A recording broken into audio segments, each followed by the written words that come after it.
Stitches, I heard you fought a kraken. Hello, everybody. We Oh are. yeah, yo. Oh, sorry. Up, Dennis.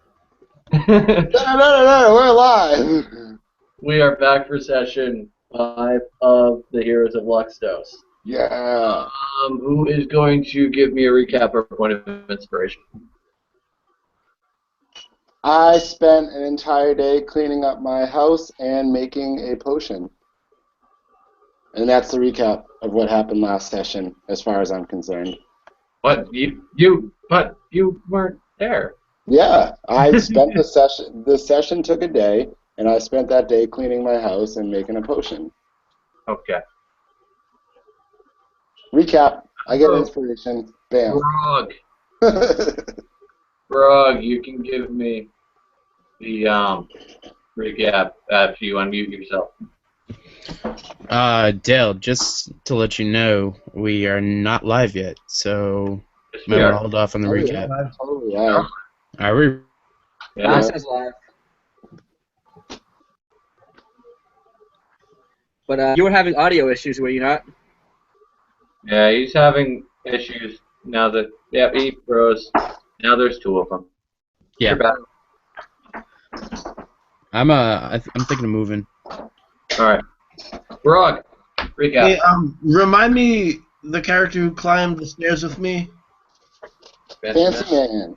It was Fancy Man. Okay, so when we last spoke,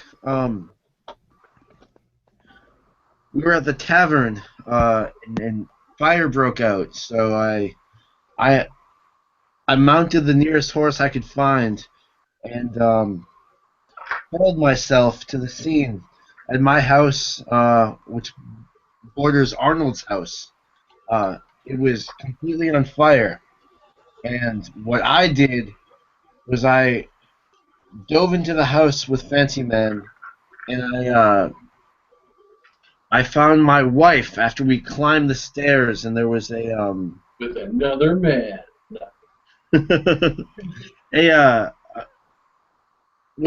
mage hand upon me to clear the smoke. We found my wife, and we dropped her. Fortunately, on the ground was a pile of hay, and we kind of carried her down.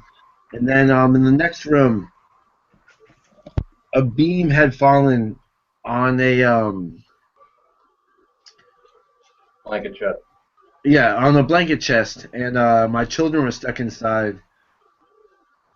After much pushing, I had shit covered on my hands to push aside the beam and not catch on fire. And mage hand was also used. And we got my children out, and they were unconscious. And I'm still waiting to hear what happened to Arnold.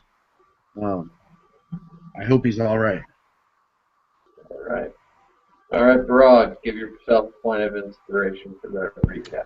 Michael thinks it's super important that you mention the slippers. Yes. The Black Dragon. Fancy Man demands it. Yep. Black Dragon slippers. Of course, my slippers were okay. I always protect those. I didn't even think it was worth mentioning.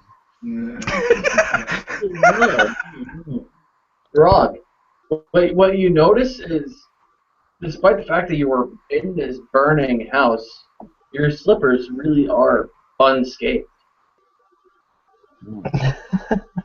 They're better than I thought they were.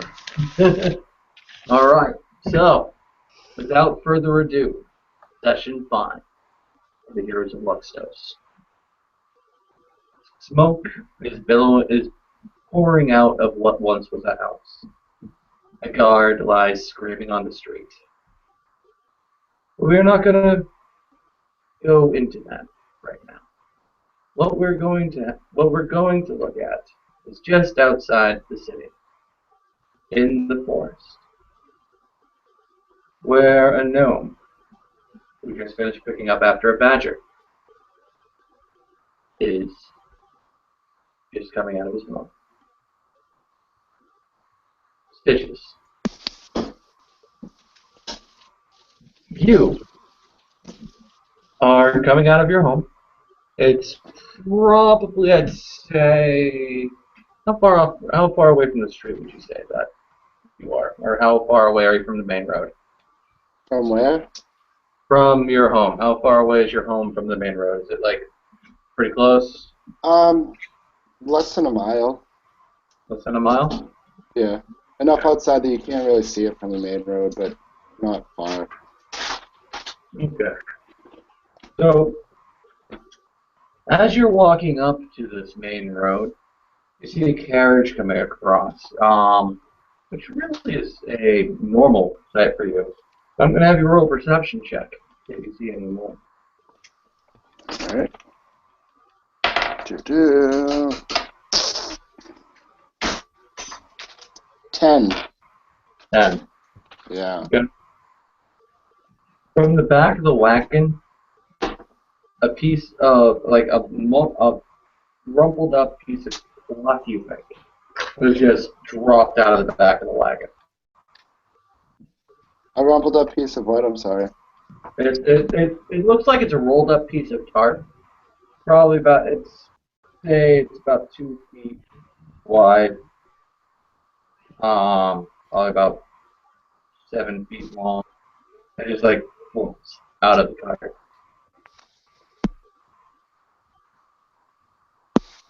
And the wagon just continues on without it? The wagon continues on without it. Alright.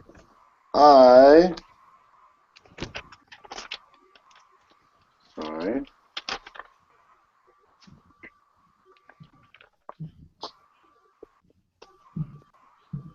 Alright, I will approach it.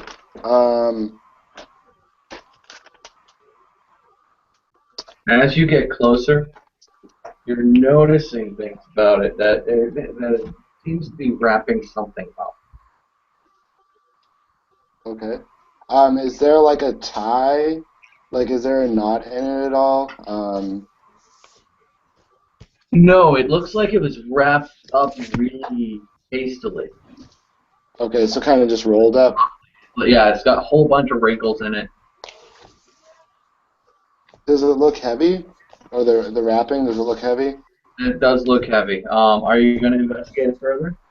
Well, depending on how, like, it's wrapped up, I kind of want to, like, tug on the rolling and see, like, I want to use prestidigitation if possible, if it's, like, light enough that I can move it, or mage hand even if I have to.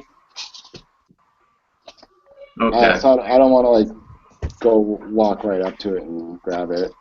Okay. Actually, you know what? Yeah, I'm just gonna walk over and open it. Yeah. All right. You don't even need to roll. You walk up and cut right from the other side, the side that was further away from you. You see distinctly 2 feet, armored feet hanging out from the end of the canvas. I see 2 what? Armored feet. Armored feet? Mm-hmm. Okay.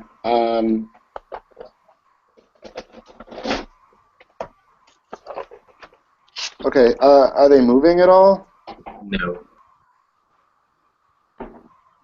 Alright, yeah, I'm gonna try to get a glimpse of the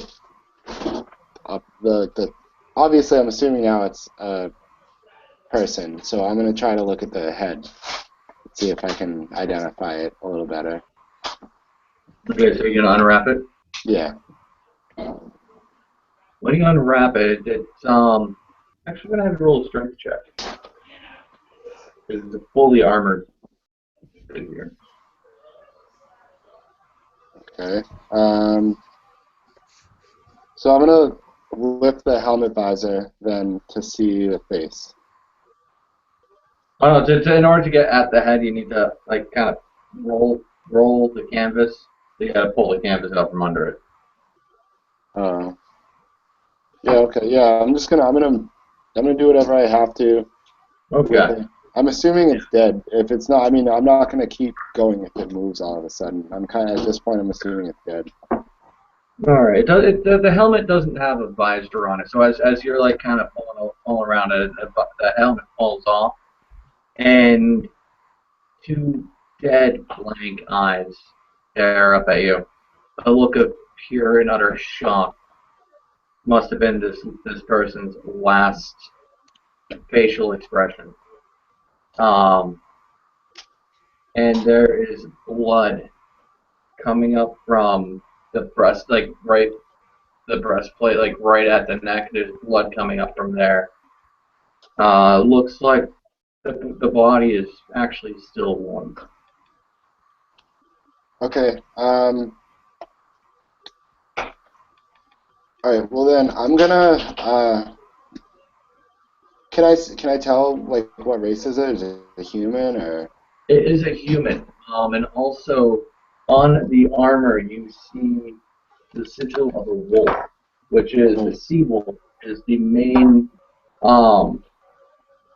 like guard faction that governs like the mid-class and the harbor of the city. The mid-class section in the harbor. Okay, and they're called the Sea Wolves. The sea wolf. Yep. Okay. All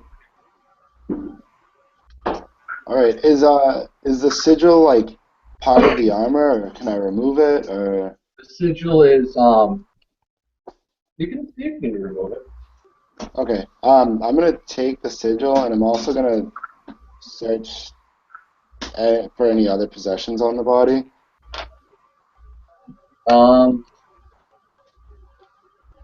There was a bag of 10 gold pieces. Yeah. That's the only thing that was like in the pouch of the body. Like in the guy's pouch. There wasn't really much else of interest. Little trinkets. You see a little doll of what might have been like a child's toy. Possibly his family gave it to him. Okay. Is like it looks like a boy's doll. Yep. Okay. I'm gonna take it. All right.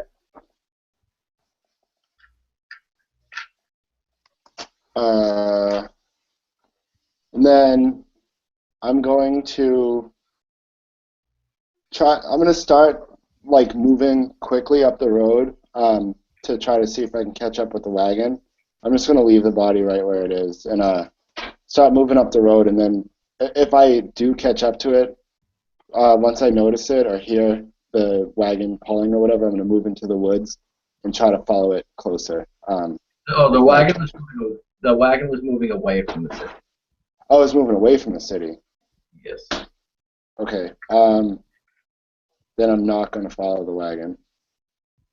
Okay. I'm gonna take the sigil and the action figure, and then just head towards the city then. Okay. And So- since it's a boy's toy, I refuse to call it a doll. Just it's an action figure. Okay. So, you're making your way back to the city. It's not that far, maybe at most a quarter of a mile, and you get to the main gate. And there's something odd. The guards aren't there. The guards aren't there. They're not there. No, Is the gate open? it is open. All right. Now I'm just gonna walk right in then. Not even cautiously. I'm just gonna stroll right in like I should be doing that. All right. And when you step through the gates of the city, you see a mass of guards, and you see a flash of crimson armor in the mix of them.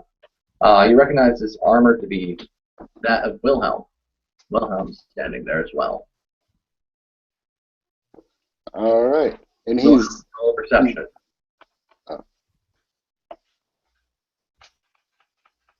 Wilhelm, roll the perception, please, and unmute yourself. My apologies. Let's see. Wilhelm is doesn't do it. Okay. In fact, I imagine with all the people milling about that So the dung that litters the street has kind of been kicked up in a cloud of dust, and it's actually in Wilhelm's eyes, and his eyes are watering, and he's rubbing at them kind of vigorously. Okay, Stitches, I'm actually gonna have you roll another perception check as well. I got a 6. 6. Yeah. Okay. Well, Stitches notices Wilhelm with the guards, like right off the bat, because it's a streak of silver and red with silver armor. And what are you guys gonna do? Are you guys gonna Stitches? What are you gonna do? Are you gonna approach the guards? Are you? Well, what is he just standing with the guards, or is like what's going on? They seem to be talking with them and questioning and lots of things.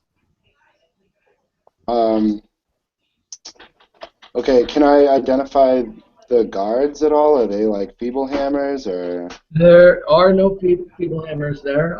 There are wolves.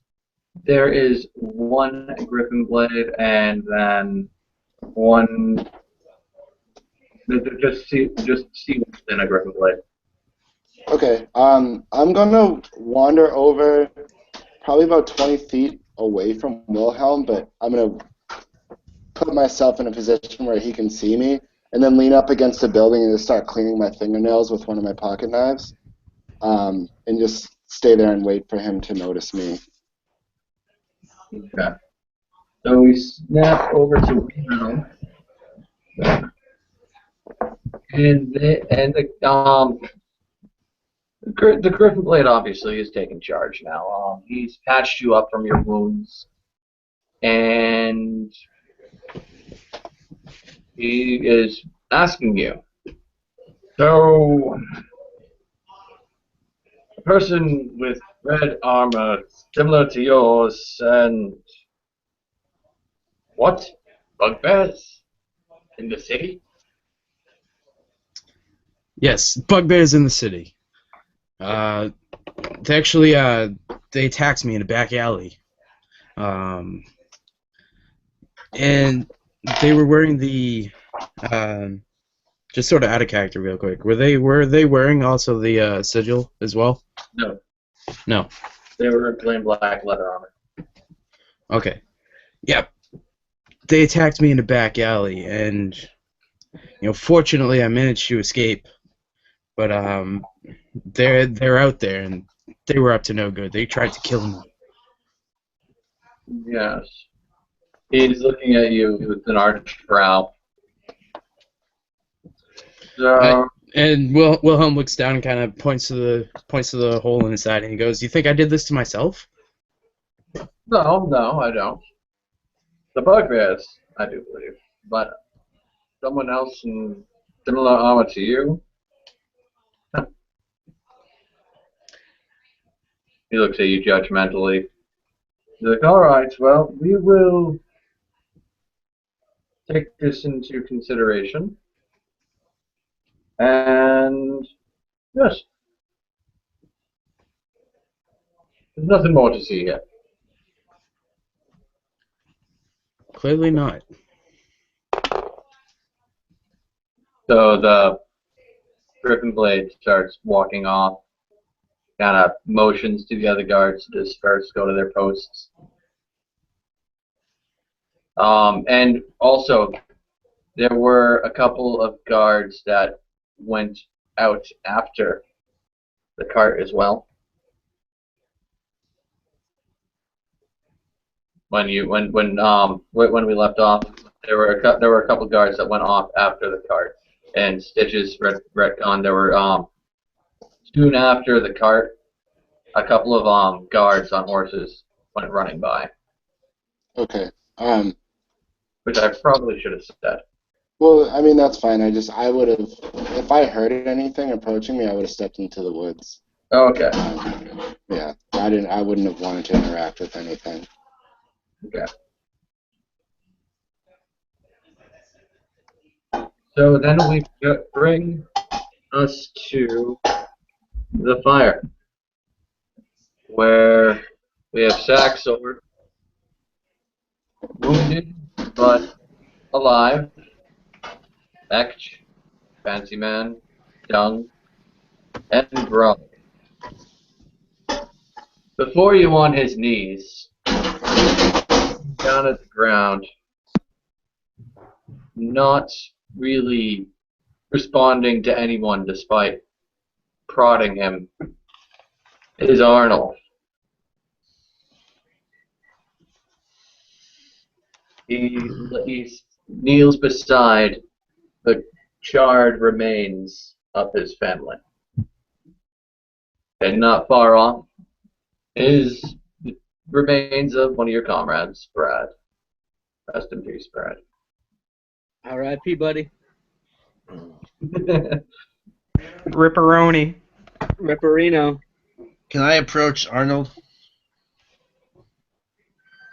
Sure. I approach Arnold and I put my brog hand on his half-orc shoulder, Okay. and we're kind of quiet for a second. How does he respond?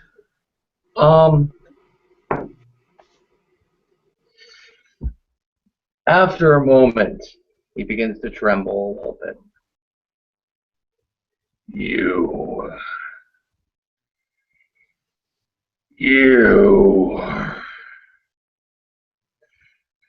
You didn't save them!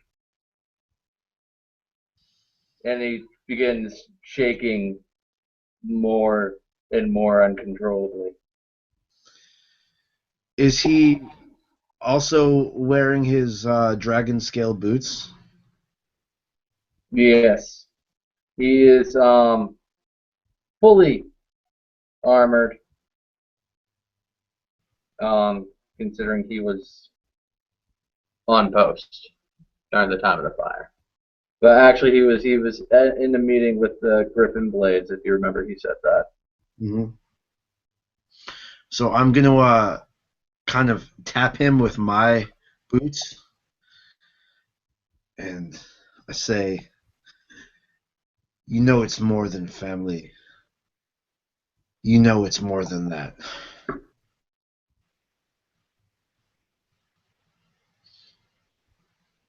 Why didn't you save them?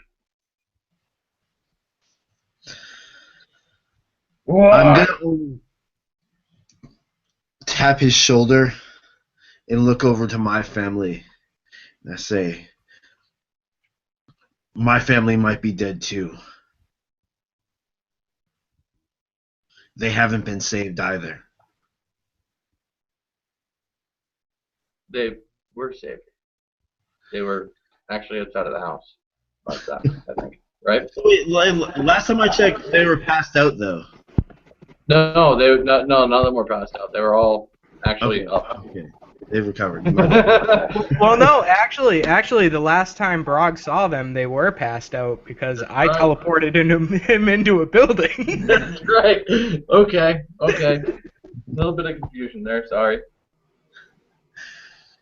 Okay, well, I'm gonna look down at Arnold and say, like, we are all family. We all wanted them to be saved, but we must fight this. This hasn't gone away, and there's much to do here.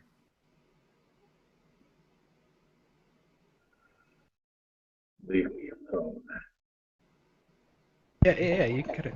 Hey, Brog, do you have any enemies? Who would have done this? Burnt your house down? I mean, this is pretty dramatic. Do you think if anybody might have done a little arsony here? I think it's more. I think it's more than that. Ever since those beasts and creatures have come into our township, things have been different. That's why I've been going with you. Normally, I wouldn't do this at all, but I think we're under different times right now. Beasts and creatures? What kind of beasts Arnold and looks creatures? up and immediately recognizes the wizard. What? He stands up and instantly grabs his mace. It's at ready. What are you doing with them? Uh, when you say he recognizes the wizard, you mean I'm the sorcerer. I'm sorry, the sorcerer. oh, okay. Yeah, don't ever call me a wizard again, please. Great offense to That was so good. that. Quick, cast. Can I just whisper to Etch real quick to cast invisibility on me real quick? Explain yourself. Please. Etch, do something. All right, Invisibility. I cast invisibility on him. We'll play it off like he's seeing things because he's so traumatized. Before Fancy Man goes to whisper, Arnold is going to attempt to grab him. Don't. So I'm going to have you roll a reflex. All right. Yeah, Arnold, not Brock. Oh.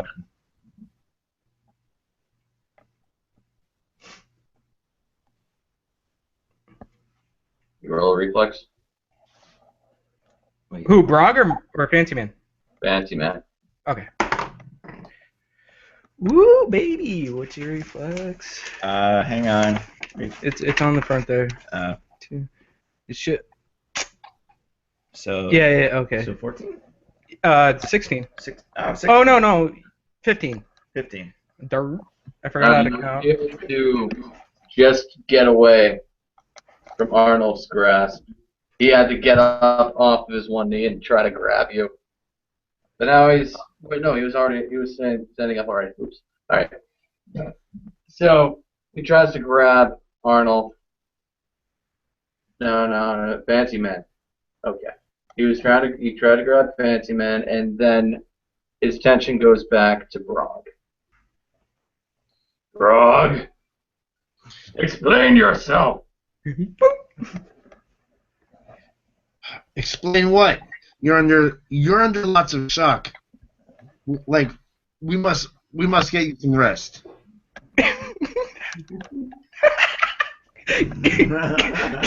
Go home, Arnold. You're drunk.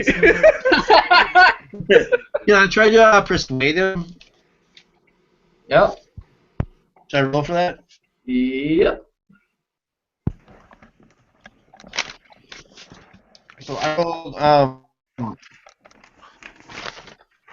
You rolled a what? 16. 16. So Arnold, you're not well. Please, everyone showed up here. This is not important anymore. We must get you some rest. There's much work to do. He looks at you straight in the eyes.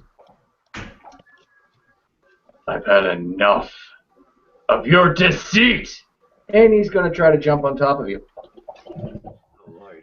Oh no. It's time to put this one down, I think.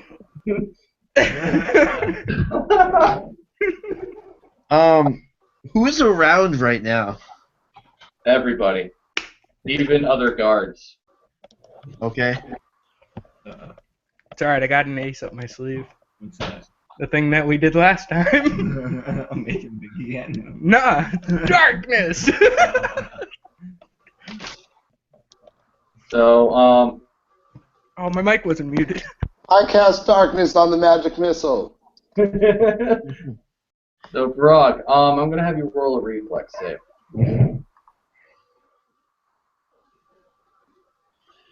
13. 13. You are now grappled by Arnold. I trusted you! How do I know this isn't from you? Your family's alive! They're right over there! And he begins to raise his morning star over his head. Just as he starts to bring it down, a bright silver gauntlet grabs his arm and says, and about 5 other soldiers just jump on top of Arnold, taking him down. What do you do? I'm gonna get up and brush myself off and say, thank you. You know he's not well. Please get him the help he needs. And I'm gonna walk away from the scene and try to get away from Arnold, away from him talking to me or saying anything. All right. So, as the Griffin blades and other city watch are pulling Arnold away. It was him. It was him the entire time. I'm gonna kill him. And then he's screaming, yelling, cursing as they pull him off.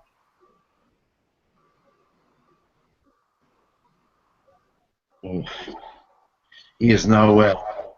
This is not good. I'm going to Pardon? Zaxor, what are you doing during this? So I'm like conscious, but like I'm not really good, right? You're not very good. Yeah, because I was like brought back from near death and stuff. So I'm assuming I'm like kind of sprawled out on the ground, and so yeah, I was at the cusp of death. I'm not doing anything smart alecky right now. I'm keeping to myself and hoping for the best. I just want to go sleep. Okay. Are they starting to lead Arnulf away right now? They're taking him out. They're like very quickly taking him away. All right, I'm gonna have my raven follow him at a distance. Okay. You got a raven? Yeah, the thing that set the fire. Yeah. Set the fire? Welcome back, Joe. I'd say there's a 1% chance my raven takes care of this problem. 1%. If not, at least we know where Arnulf is. Alright. So, Joe, what has happened so far today is that. Excuse me a second. What has happened so far today is that Stitches made his way back to the city, came across a dead body in the road. Okay. Then when he got into the city, there were guards around Wilhelm questioning him about a cart and another person with the same color armor as him. And then we went back to the fire, where Arnold was just hauled away because he just had to attack Brog and kill Brog. Ah. Oh yeah, and as they took Arnold away, one of the Griffin blades takes Arnold's Morning Star from him, walks over to Brog, and hands him the Morning Star. Ooh, baby! And it says, Invisible. at this point, you are in charge of the Feeblehammer Brigade until we can meet and decide on where to go further with this. I will serve with honor. Promoted! And Brog, that is a +1 masterwork Morning Star. A +1 Masterwork Morningstar. Yep. Pretty much as a masterwork Morning Star, so it's a +1 to hit. Wait. Masterwork is +1 to hit, but not +1 to damage, so it's a +1 masterwork, so it would be +2 to hit, +1? No, I'm sorry. I'm sorry. It's just a masterwork. The masterwork Morning Star, which gives it the +1 to hit. Okay. Invisible. Michael wants to applaud. Even though I'm invisible. Well, no, I don't think that ever had to happen. Oh, never mind. Dang. I'm gonna start plotting anyway. Okay. But Yes. you have been, you had just finished taking care of the half-orc family that did survive. I'm going to have you roll perception.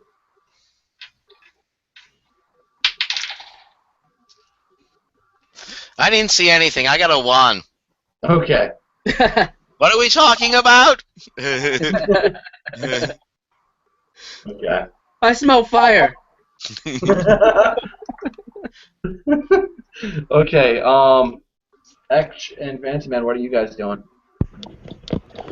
Ah, jeez. What are we doing?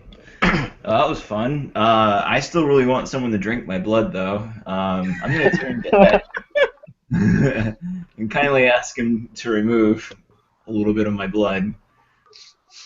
Out of curiosity, maybe we can figure a way to bring. No, you know what? Let's. I agree with you, Fancy Man. Let us fulfill Brad's dying wish. I take out my dagger and I cut Fancy Man's palm open, and I take a vial out of my pouch, and I get a little bit of blood in there, and I walk solemnly over to the body of Brad, and I motion for Fancy Man to follow me. I follow. All right, and I say yes. Would you like to say anything, Fancy Man? Oh man. He was there for me when I rushed foolishly into a room and flung open doors. In a different Scared house. me. He leaves a good-looking corpse. I'll give him that. Best-looking corpse I've ever seen. His jaw falls off of his skull. Don't. I yell, "You can sleep forever now, sweet prince!" and wipe a single tear from my right eye.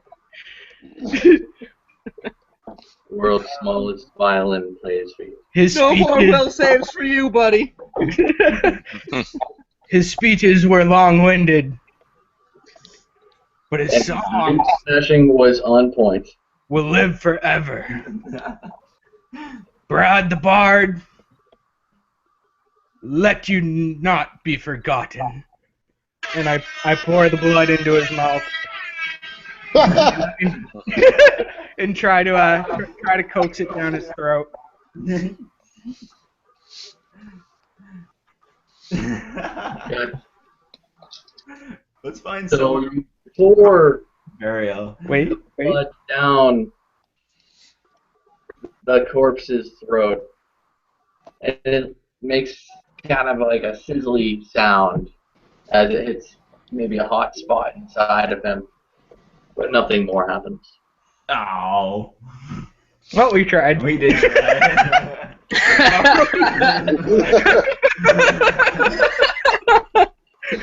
Oh, so much for magic blood. Yeah.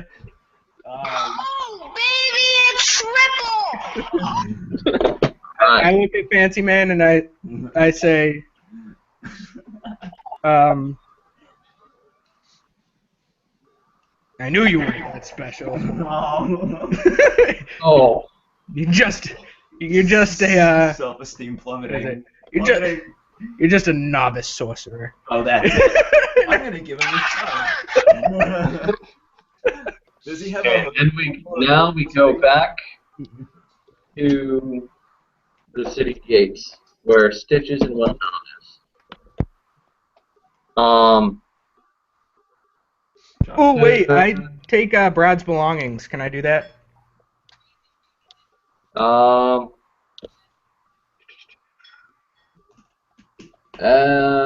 you gonna try to do it sneakily? No, I'm just gonna take his stuff. He's dead. Like I'm gonna. I mean, obviously, we look like we're setting up a memorial type deal. We need to have Yes. another ritual of sorts. Okay. So when you start looting the corpse, pretty much, a man walks up to you in some pretty bright armor and stands over you with his arms crossed. And now we're gonna go to Wilhelm and Stitches. Okay.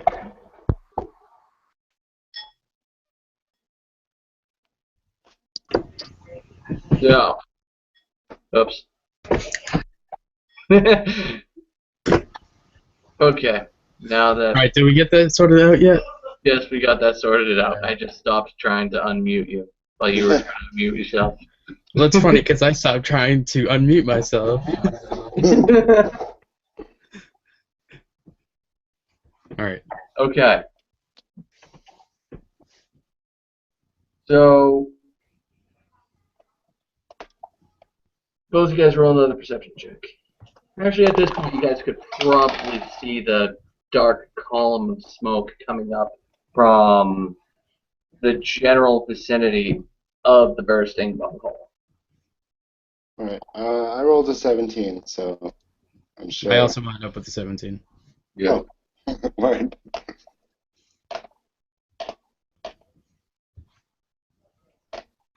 Alright.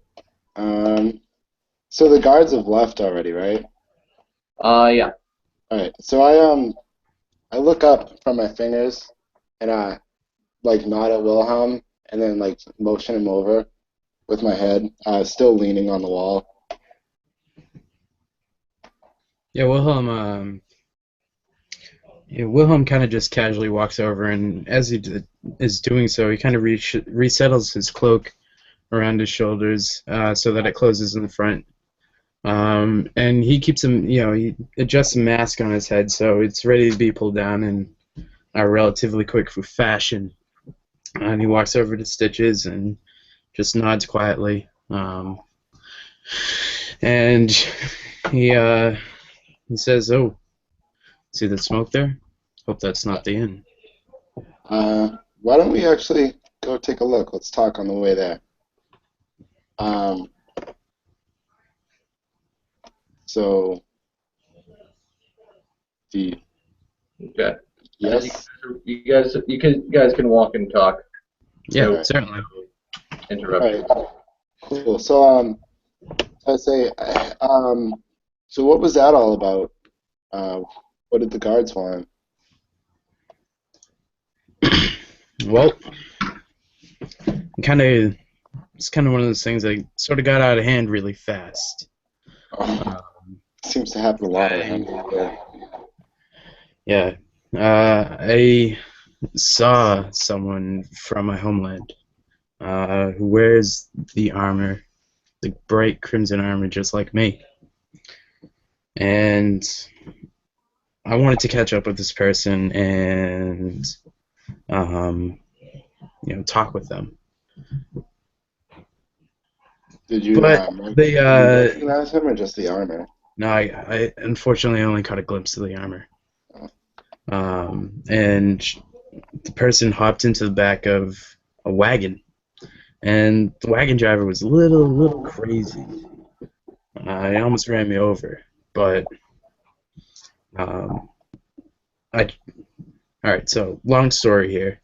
I got attacked in a back alley by two bugbears. Pretty much right after I almost got run over by the wagon. And so after getting away from them, I took off after the wagon, and it was stopped at a checkpoint. It was just starting to roll through. So I called out, "Stop that wagon!" And one of the guards hops in the back, and one of the guards blows the horn. And all these guards just start coming from everywhere. And we went after the wagon, but we lost it here at the gates. Did you, how long ago was this? I'm surprised I didn't, how long ago was it? Well, it was within the hour. Not too long ago. It was, I don't even know. It happened. It's just so much happening all at once. I wasn't really keeping track. I'm surprised I didn't see it on my way into the city. Roll the bluff.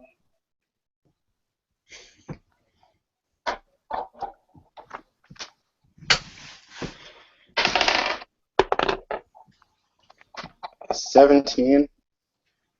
Roll a sense motive. No. No. Okay. You didn't see it? I would have been surprised you didn't get run over. No, I tend to stay off the road. I'm small. Horses don't always see me, so I tend to just keep to the side, I bet. a little out of the way, just for my own safety, really. Also, brigands and stuff outside the city, see me as an easy target, and unfortunately, I am. Well, sensible thing to do, I guess. Okay. So you guys have now made your way to the bursting bunghole, which is not on fire, but you do see a crowd gathered a couple blocks up from it, and that seems to be where the smoke is coming. Okay. I just take a quick glance around. I'm not really looking, but I want to see if I see Sivrad around.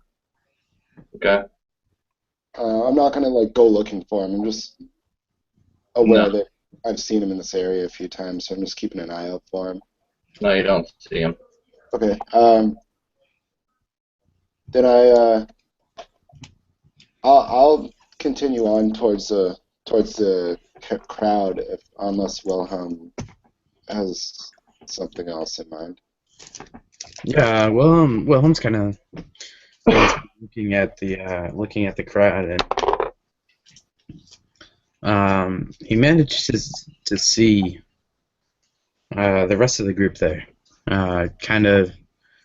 First it starts with Fancy Man in his bright robes, and then it's Dung in his hulking size, and eventually determines that the rest of the group is among this crowd. So he's going to sort of wander over pretty casually.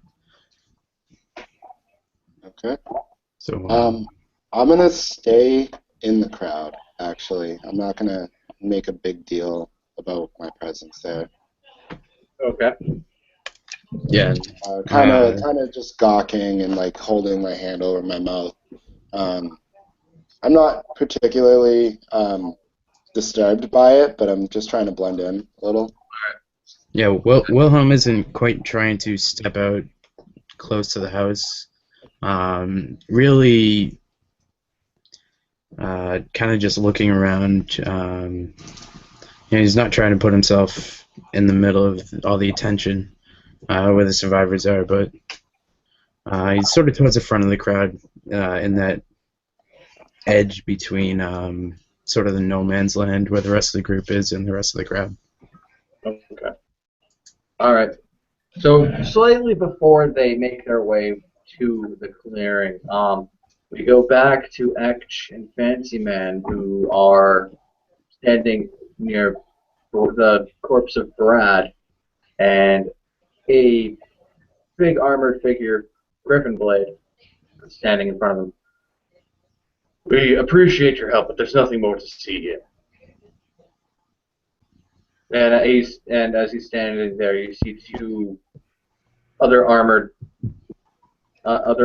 guards walking up. These guys are wearing kind of darker armor with a sigil of angel fern with a harp and a fist kind of holding on to it. And they are cleaning up. They've successfully put the corpses of Arnold's family into a cart, and it looks like they're about to take the corpse of Brad. Are they allowing me to take his belongings? Mm.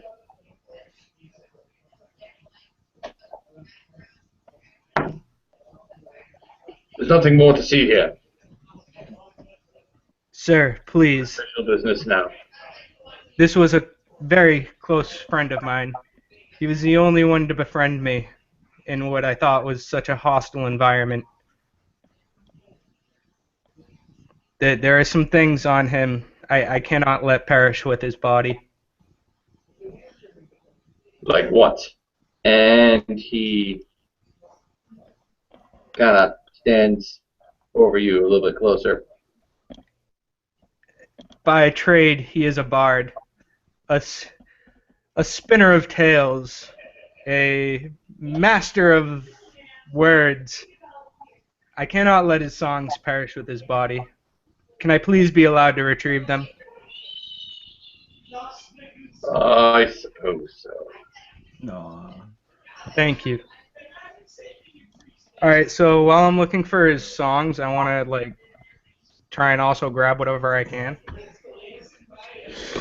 Okay. Next time you see Brad, you get all of his belongings. Just take a note from his character sheet. Whatever Alright, belongings that you wanted from it. Okay, yeah, I really want his songs too. Okay. Yeah, well, yeah, the paper's burned, but I'm sure he had some sort of case. Maybe they survived in the case.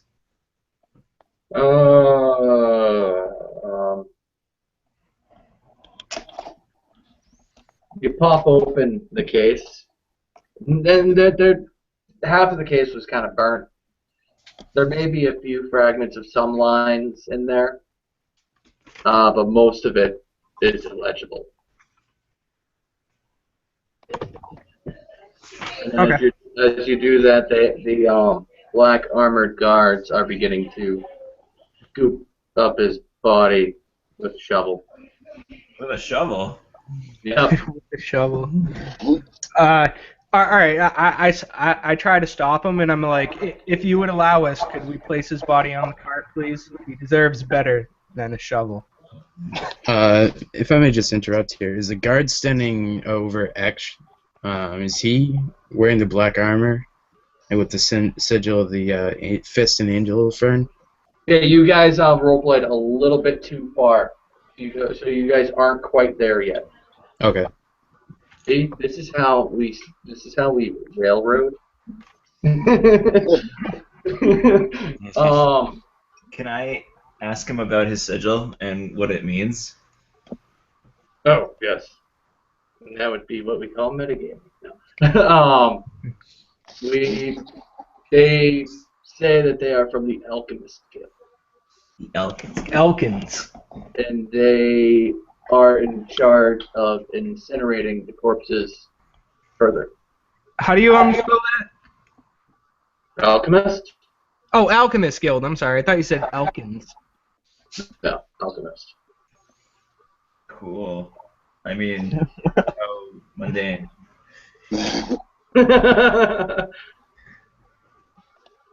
Okay. All right. So Michael and I put the body on the cart, right? Me and you. Sure, let's do it. All right. Before they do, as a cleric, I think I should say a few words over the body. Absolutely. I start reciting some dwarfish that, sounds like someone's got a boulder stuck in their throat, but it's all natural, typical dwarfish. Okay. Hold up my holy symbol. All right. So you have blessed the body, so you have saved his immortal soul. Maybe. Zach, huh? I was hoping Don't you this mean was immoral? Yes. What were you saying, Dennis? I was just saying I was hoping this was gonna go with like the style of Weekend at Bernie's. Oh. There'll be no animating of the dead, ladies.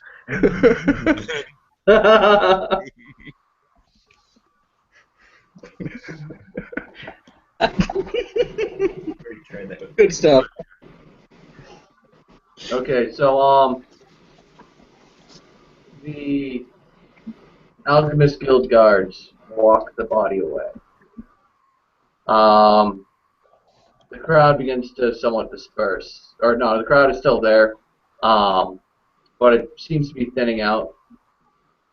And Wilhelm and Stitches arrive.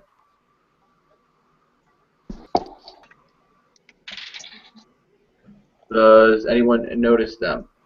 Roll d20, anything over a 10. Nat 20, I noticed them. Funny. Wait, I'm rolling hide. Hold on. Yeah, I didn't hide very well. I got an 11. Well, the two nat 20s, I would imagine, see you. Look at your skills. Yeah, I was kind of hoping to roll a 20 myself there. I don't think I have. So, No. Yeah. Michael doesn't see him, and my eyes are just too tear-filled to see anything because I rolled a 1. It's not because you're sad. It's from the smoke, I swear. Yeah. alright, so Dung. Yes. During all of this, what is Dung doing? Oh, that's a good question. What is Doug doing?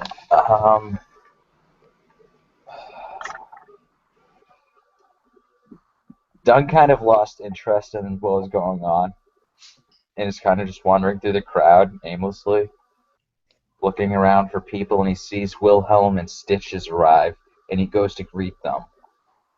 And he walks over, like it's a little slightly faster than casual pace, and he walks over and greets him with a deep "Hello," and he waits for a response. Okay, well, like I said, I kind of, once we hit the crowd, I kind of separated from Wilhelm a little bit. So I don't know if you noticed me, Dung. Wilhelm was. I would have probably noticed you. Yeah, you rolled a nat 20. You know. Okay, yeah. All right, I wasn't sure who got the 20s. All right, so he probably caught up to me before I got a chance to slip away then.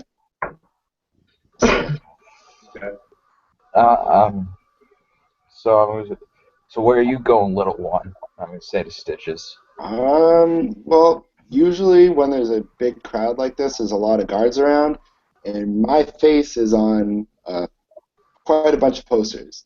That's not a very good representation of me. My nose is way too big in that picture, but unfortunately, my nose isn't that big in real life.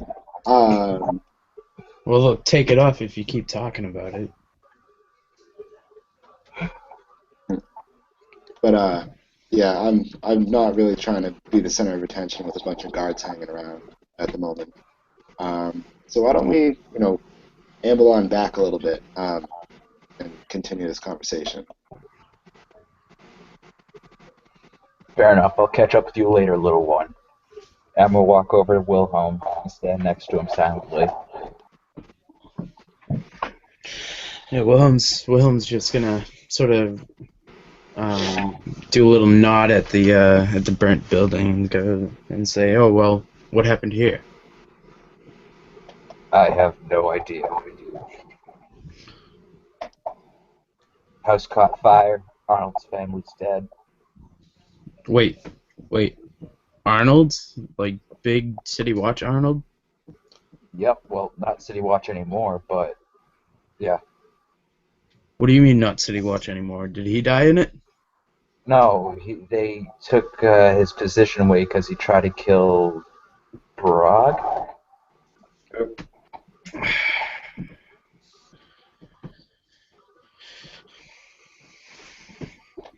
Well, that's an interesting turn of events. So why are you all here? Saw fire.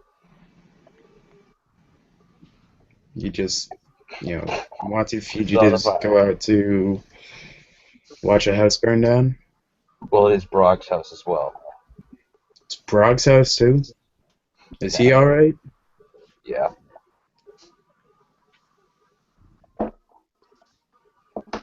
Yes, he's alright.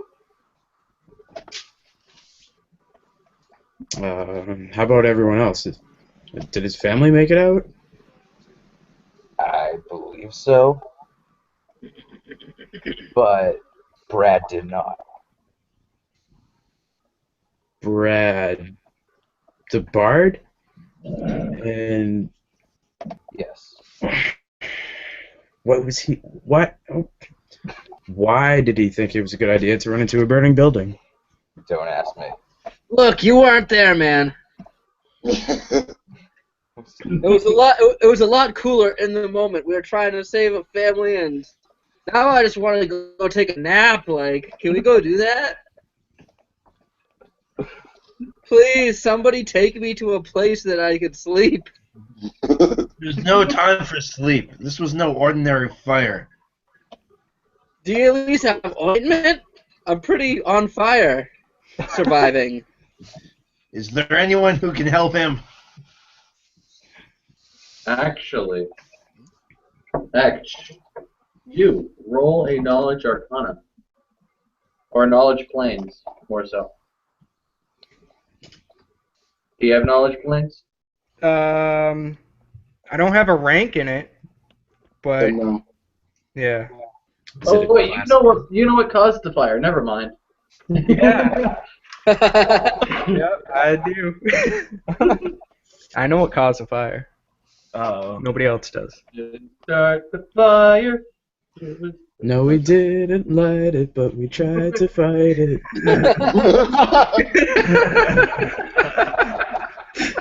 I was the only one successful enough to fight the fire. That would have been Brad's song if he survived. Brad wrote the hit song. We didn't start the fire. Brad was reincarnated as Billy Joel. What's Red China?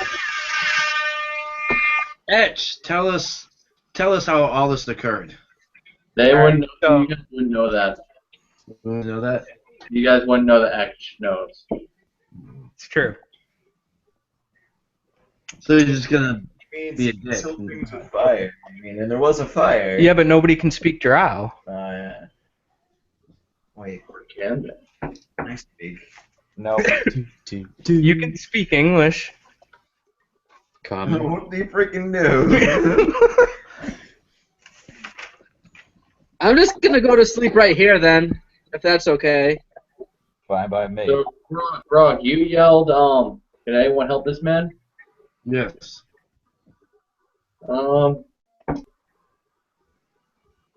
The closest guard turns and kind of puts his hands up. Alas, I used my last cure spell. Someone need a cure spell? Yeah, right over here, buddy. I'm in rough shape. Yo, Okay. beer me that cure light wounds. That's an awesome beard too, my friend. Thank you. I'm an admirer. Okay.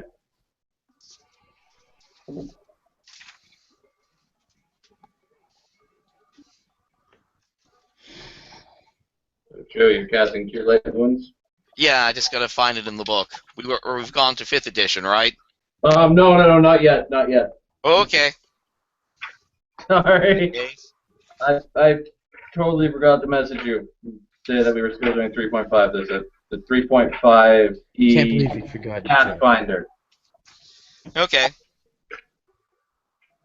And after he does that, I reach out to the guard and be like, "Here, help me up, buddy." And he grabs hold of you to try to help you up. I try to pickpocket him. Okay. 8 points cured. Nice. Okay. What was I at before? 1, having just been revived, or what? Roll a sleight of hand, my friend. No, I think you were at 0, Alex. I was at 0 even after coming out of unconsciousness, or? You have to be at 1. Okay. If it was at 1, I'm at 9 now. Okay, yeah. Alright, cool. And as for my sleight of hand, yeah. Alright, so what is it? Sleight of hand, where are you? 6. That's 24. Yeah. Wow. Okay. Dun, dun, dun, dun. No, he's clueless.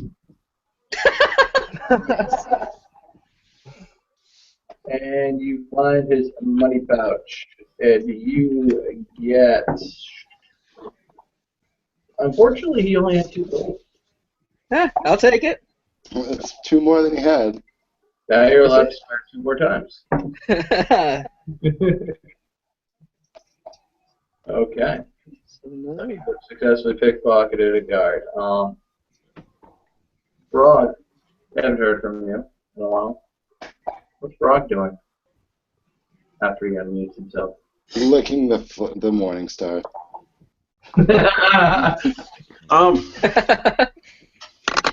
Brog is looking upon all the guards under him and realizing that he now controls them.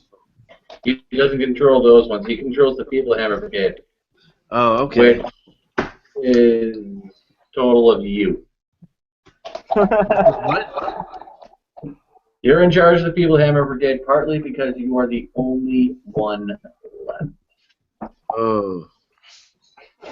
So is there a storeroom of things they have? Yeah. They do have Well, a room. Really not too much in it though. Not to your knowledge. At least last time you were there, there was only like a few crossbows that needed repair. There was some mangled armor that needed repair. Pretty much the Feeblehammer Brigade really got the shit end of the stick as far as being funded and able to get new supplies. Oh, there's a reason why they're called the Feeblehammers. so it's just me and Arnold.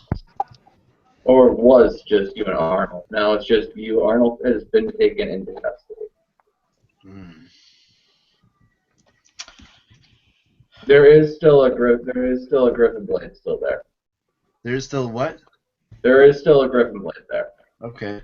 Okay. Well, I'm gonna go over to my family. And gather around my family and my wife. Have they been transported out? Do I see them? They are standing next to the shambles of the house. They're kind of huddled into each other. Okay. And they all start snuggling you, hugging you, being cutesy family stuff. Ew. Ew. Well, I'm gonna kind of rub together my dragon scale boots and say that like there's still another fight to fight. And just kind of hug my family some more. Okay. Alright, so. Wait, actually, hold on. I'm also gonna ask my family right now, like, how did this fire start? What did you guys see? Your family? Yeah, I'm gonna ask them, how, what they saw of the fire and how this all happened. Alright. Your wife tells you that suddenly they heard a crash from the other side of the house, from Arnold's side. Mm-hmm. Shortly after, the entire upstairs was filled with smoke. Couldn't find the children. They were obviously hiding in the blanket chest. She rolled a couple of critical fails and wasn't able to find them. And so that's pretty much all the information that you can get from her. Okay, and the children, I'm gonna ask them, and why are you hiding in such a chest? I really trained you better than that. We're afraid of the fire monsters! I'm gonna almost slap them, but then remember that they've been through a fire. Okay. Clearly you are not knights, children. But they really were there! They were there! What are you talking about, fire monsters? Yeah! What do these fire monsters look like? They pointed at X's Raven. My raven's following Arnold. Oh, he had a bird. He had a bird. It looked like that. A bird. Did you try to stop it? They were flying in the fire. I'm gonna look at my wife. Did you see anything? She shakes her head no.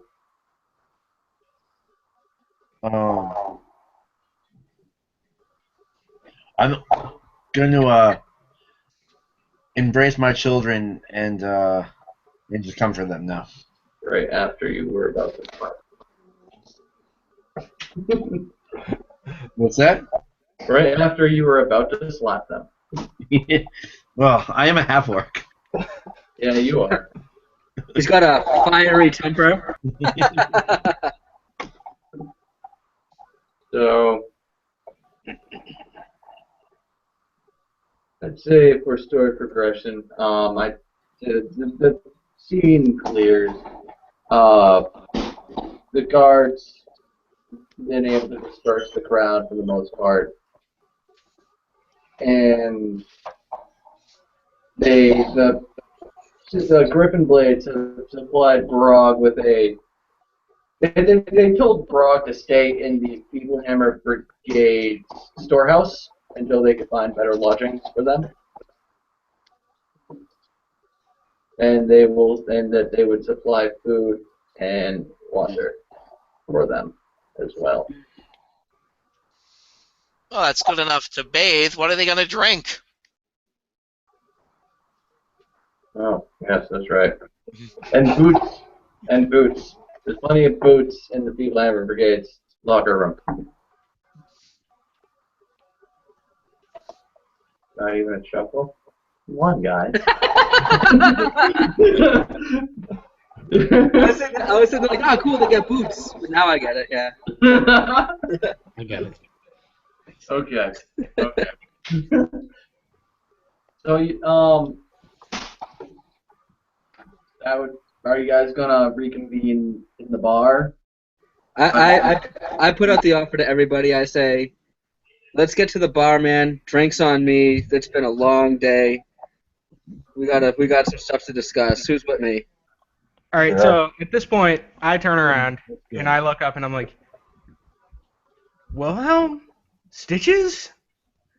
Oh, you rolled a 22? What?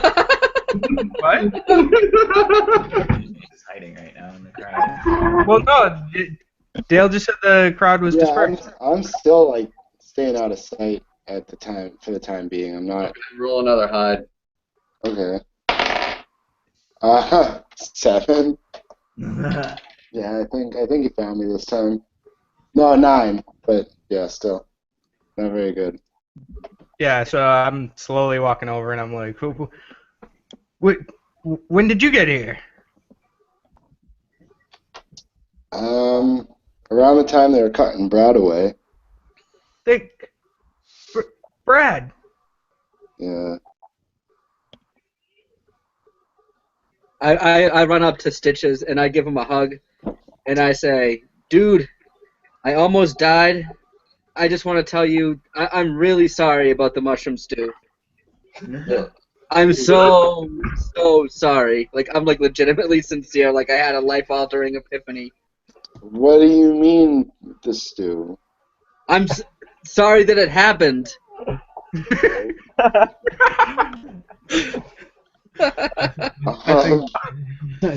I think Stitches might get a sense motive check on that. Yeah, I think I might get a sense motive yet.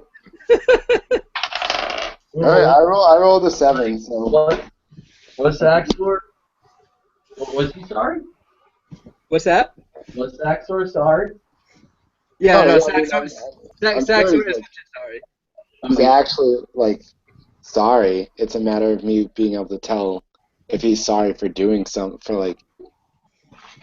Alright, I'll come clean, dude. I made the stew. I wanted to be cool. I wanted to be the wild card. I'm sorry, bro. I'm really better than this. You know this. I asked you to make the stew. What do you mean? I gave you the mushrooms. Have you never taken crazy, evil Book of Darkness mushrooms before? At that word, Book of Darkness, I snap to it and I'm like, Stu, enough. It got Brad. There are things we need to discuss. Dun dun dun. I'm like, and then let's go to the bar. This one's for Brad. Let's roll. All right. Yeah, you can explain yourself there. No, I'm explaining myself now. 2 words. I'm sorry. Yeah, nobody caught the little. It got Brad. I didn't catch it. All right, cool. All right. Let's go. Hey, I cured the little goblins there and helped you out. Are this the free drinks for me too? Oh yeah, definitely. And I'm sorry. What's your character's name? Vat. Vat. Okay, yeah. What? What is it? No, Vat. Vat is it? I approach you. What is his name? I just want Yes! and I say, Yes. Because I said so. What did you say? I didn't hear you. Vat is my name. That's what I said. How could I you know not we're know our asking. name? We're at. Don't know his own third. oh snap. Are you making fun of my name? It's been in my family for generations. What name? Yes.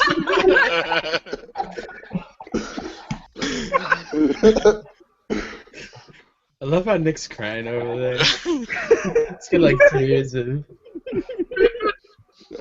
him. No, but I go up to Vat and I say, I would be honored if you came along with me. And then, like, I reach out for his hand and put 2 gold in it. The church thanks you. I thank you, my friend. All right. So you guys make your way back to the bursting bunghole. Sitting at the tavern, Darvis, or Sibrad, however he's introduced himself to you, is sitting over a tankard of frothy beer. Looks over his shoulder. Oh, it's you guys. All right. I go to sit at a table as far away from him as possible. Yeah, I gravitate to wherever Stitches is going. I position myself so that my back's to him, actually, so I don't have to look at him. As soon as we enter the tavern, I kind of lean over towards Brog and I whisper to him, and I'm like, "How secure is that storeroom?" That's secure. That's it's quite secure, and it's all ours for the taking. No, that's not what I mean. How is it secluded? Ours for the taking. Hey, Drog owes me a drink. I saved his groglings. Really that secluded. It's pretty much like a brick.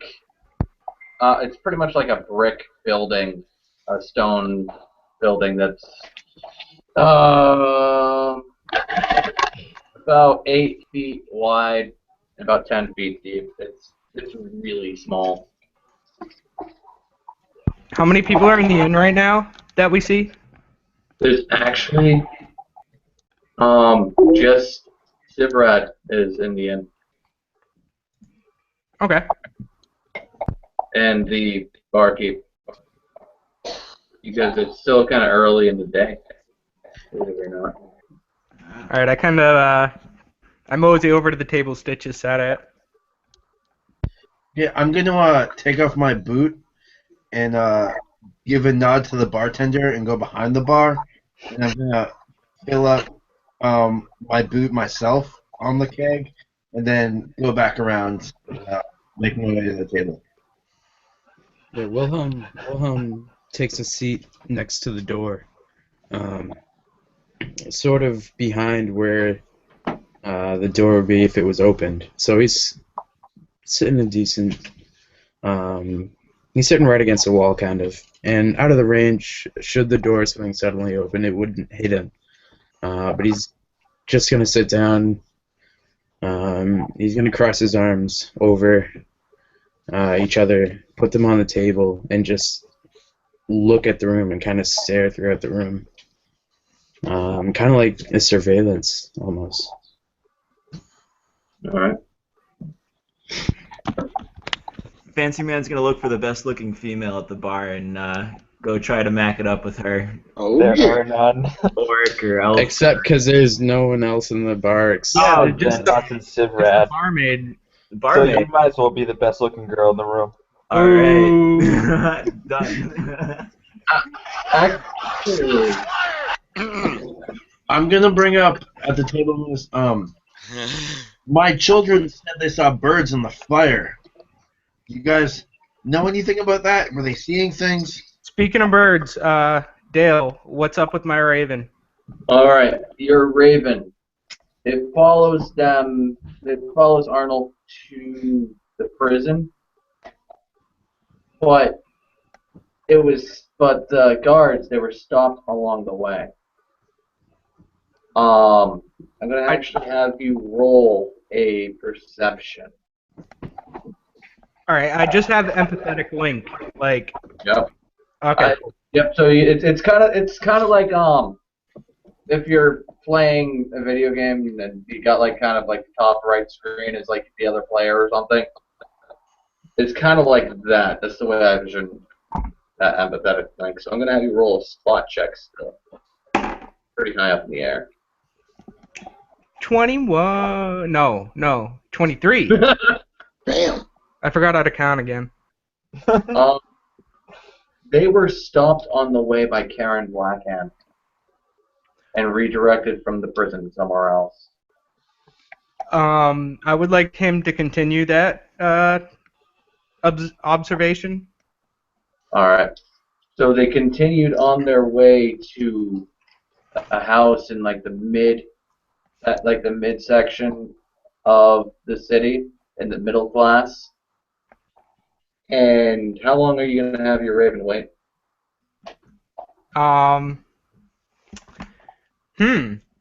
So they entered a house in a middle class area. Are there any windows or anything? I want to have it try and just like get as much information as possible without entering the house. Okay. So the raven will go up to one of the windows, which the drapes unfortunately are pulled and the windows are closed. Raven break in. Well, The window. can the raven hear anything? I mean, I know I wouldn't be able to tell what they're saying, but I could get a general idea of the emotions flowing. When he first gets there, you would kind of get this sense of frantic, like rushing, but then it would would feel like there was no one in the house at all. I'm gonna have him. I would like for him to perch right above the doorway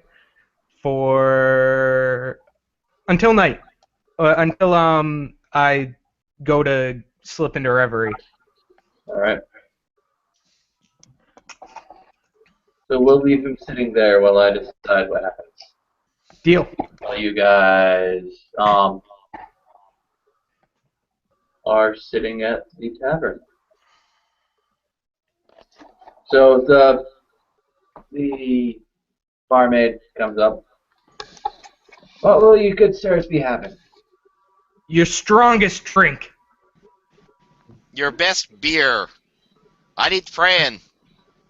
In a big glass. I already got mine. Fool, you're drinking out of your boot. It's a boot 2 right. pints for me. All right. So they go back into the kitchen and actually come out with like a mini keg, probably like Yay, big. No, that's enough for me. What are you all drinking? They put out their hand for payment, which What's the damage? Well, I take a swig of mine, and I kind of choke on it a little bit, and I say, "Is this the strongest stuff you have?" Well, no, but no one usually asks for that. It's called dragon's blood. And how much is this dragon's blood? It is about 2 silver a tankard. Tankards all around, and I eye the group slowly. I have my mask off at this point. I took it off when we entered the bar. So I'm gonna take the liberty. I'm gonna take the liberty of pulling my mask off so I can actually drink. yeah. I kind of look up to the wench and I say, "Milk for me, please." I stare directly at Stitches and I say, "You might want something stronger." I don't weigh more than much more than 3 stone myself. I don't know if I can handle much stronger than milk. Trust me. You know, you can put the cup in front of me, and I'll drink the milk. And if I decide that I need it, I'll have it. All right. So tankards of dragon's blood all around. I'm And sipping from milk for my my boy. boy. I took from the public tap, and just not say anything. So I have a question. Brog, where are you holding the Morning Star? Like, do you have it strapped in view, or like, is it tucked in a bag? I have it under my clothes, I guess. So like, it's not like visible, like No. clearly visible. No. Okay. Why would you do that? You've got clang. Wear it proud. This is a small township. Now I ask again, my children. They say they saw birds in the fire. They're not one to make up tales. Is our dragon's blood here? Yep. I sigh heavily, and I drink like half the mug of dragon's blood in one sip. Roll a fortitude save. Yeah, that's what I wanted.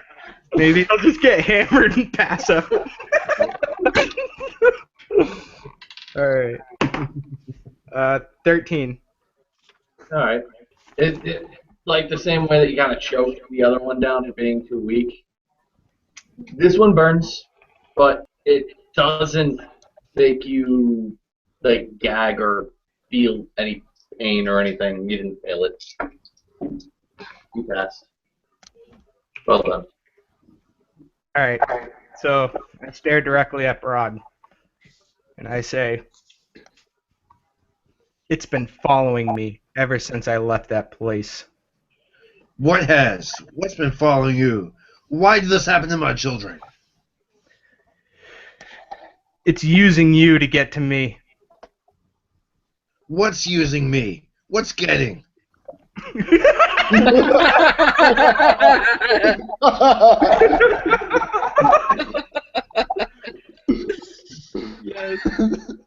I do not know its name. I do not even know its actual form. Surely you can bleed. Let's kill it.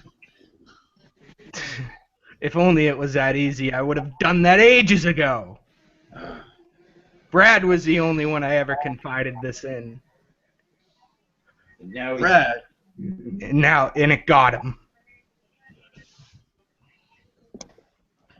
How do we kill it? I don't know. I can, however, tell you what it wants me to do. What does it want you to do? It asks for the necklace that hangs around Corinne's black hands. neck. Who is? Karen Blackhand, Karen. Sorry. Aaron. Karen. Karen. Well, let's go get it. I kind of cock an eyebrow, and then, yeah, that's about it so far. I don't think we should give this thing anything that it wants.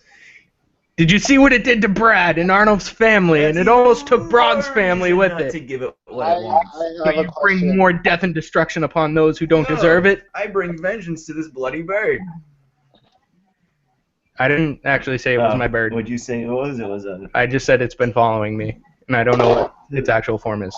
You're right next to me. That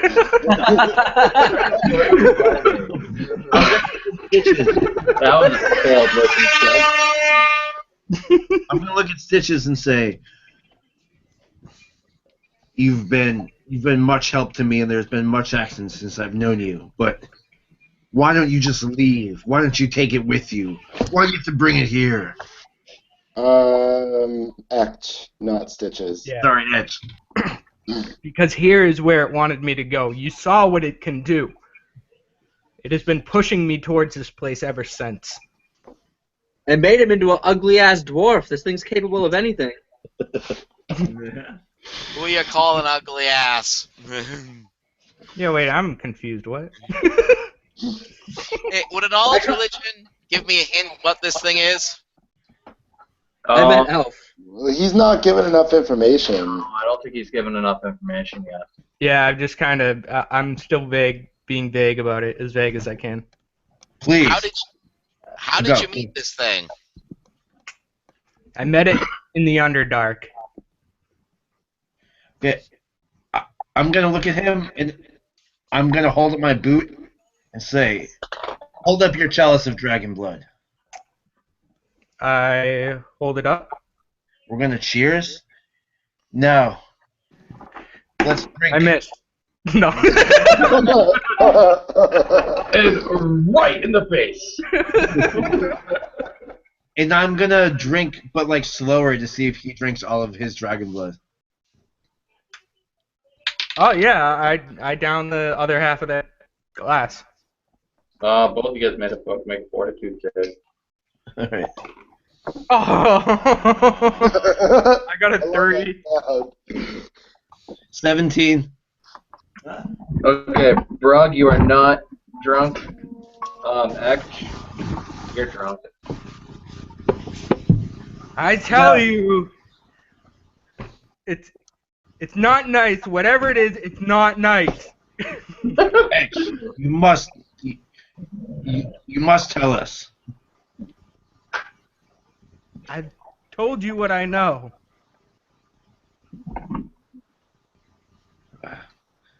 It helped me through the Underdark to get up here for this mission. What did it do? What is it? Of that, even I am unsure. Okay, I understand, but you know something about it. What is it? No. I know it had the power to save me from creatures couldn't even back. Hold on. What the hell's that noise? Yeah, it's like a screen door. Okay. All right. It has the power to what? It helped me through the Underdark to get here. What helped you through the Underdark? It. Okay, you're saying it, but I don't know its name. I've never seen it in its true form. What form have you seen it in?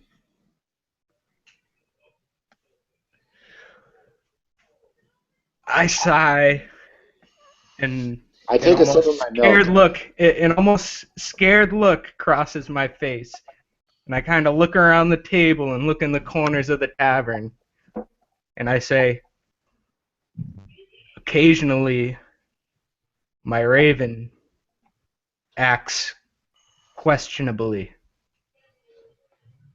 Okay, and then, so I was taking a sip of my milk, and as you say your raven, I slam it down, milk comes out of my nose, What raven? Wait, what? That's what drinking milk will do to ya. And I kind of like wipe it off out of my beard, and I'm like, seriously, what raven? The raven usually perches at my shoulder. My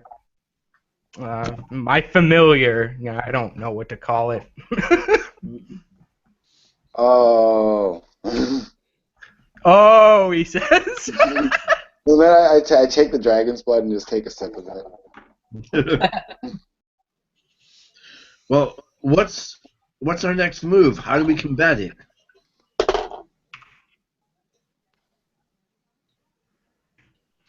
I just take I sip I drink until somebody talks. Hmm. Roll for it. Well, do I notice anybody has instruments here that could be bards or something? No. No I one. mean, I have a cloak on that's Okay. like extremely colorful. You take me for a performer or a, I don't know, really Elton John enthusiast. garish. Yeah, like I'm dressed like very garishly. Definitely trying to make a spectacle of myself, but I don't have any instruments. Nah. I do have a beard though, so you won't mistake me for a woman. That's good. Okay, so you saw what it can do. I don't think an upfront fight would be fair. I disagree. Well, we've got to find out what it is. Anybody know any stories about raven-like things? I know nothing. No, I got nothing. I wish I could recite that Edgar Allan Poe poem. Does anyone have knowledge planes? Nevermore. Because that'd probably be the closest thing to. Can you say it? Nah, I can't remember it. Uh-oh. Quote Exodus's companion, nevermore. Ma, King Bird. Yeah. Nah, I've got nothing. I've got knowledge history, but that's probably useless.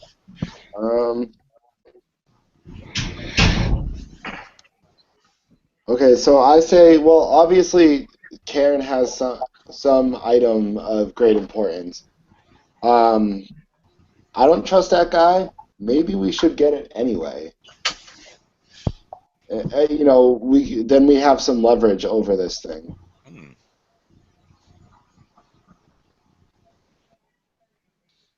Do you know why he wants it? Oh, it would also be good to investigate more of the Thay wizards. Wait, this chick is part of the Thay Wizards? They aren't known as the Fae. I still haven't really came up with a name for them, but they are an organization very much like the Fae. We should find out more about the Illuminati.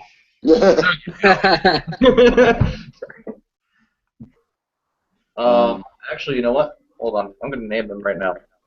I'm going to use my random name thingy. Yeah. I hope it's silly as crap. The Tarsus Club, Bohemian Grove, Trilateral Commission. The The Council for Relations.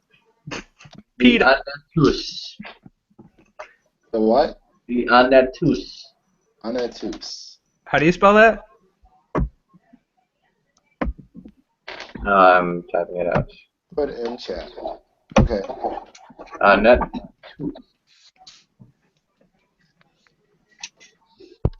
And we know we know of this organization due to previous knowledge rolls and stuff. We're able to piece together they're part of this group. Yeah, because they have the very distinct robes with Fancy Man. That's the link that you guys have with the Anatus. Okay. Wizards. Wait, what are they called again? Wizards of Anatus. Anatus. Okay. Alright, what did I miss when my internet just kind of cut out on me? Dennis, or X revealed that his raven was the source of the fire, and Alright. Karen Blackhand's neck. Wait, what about Karen Blackhand's neck? Who wants his necklace? Oh, I thought you said neck. I want his necklace. Alright. Alright, so I say, well, we should get the necklace. Then we have some leverage. We can probably find out some more information after that. Again, do we know why the bird wants the necklace?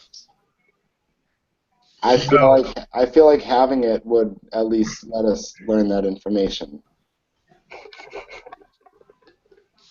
Then maybe Ed shouldn't come with us on this mission if he's so linked to the bird. Maybe we should acquire it without his knowledge, so the bird stays as far away from this as possible.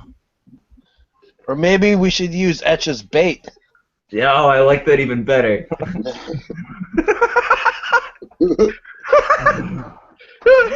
I love you guys too. Well, I don't know if any of you guys have seen the flyers.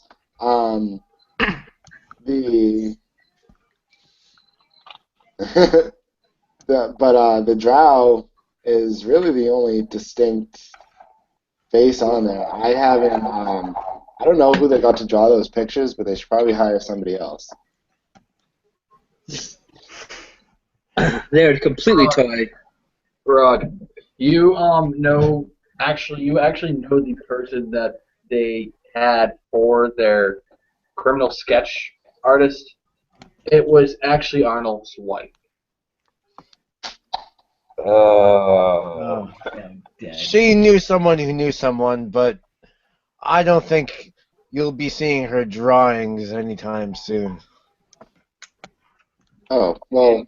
So, Arnold, you know that those sketches, they only made it as far as the Feeblehammer Brigade, and they really just pretty much plastered the wanted posters all over everything that they could find in their jurisdiction, but the rest of the town, the wanted posters really didn't get out there.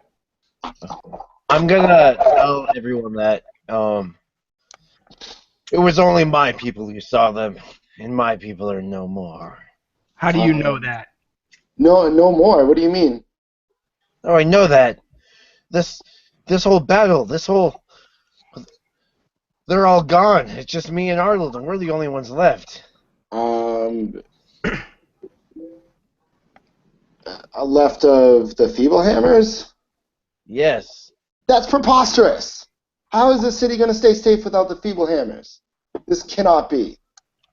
It is our job. Us at this very table. We must protect the city.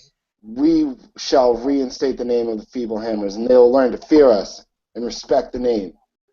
Well, let's make a name for ourselves by get this feeble raven.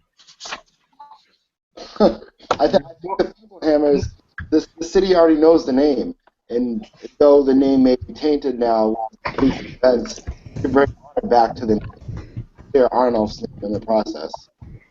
Well, then, from here on in, I ask you to all draw your hands, and we will become the new feeble hands. That include me? Mm-hmm. That includes all of you. Everyone at this very table. All right, on 3 we go. Whoa, Bundy. Okay, 1, 2, 3. Nope. Whoa, Bundy!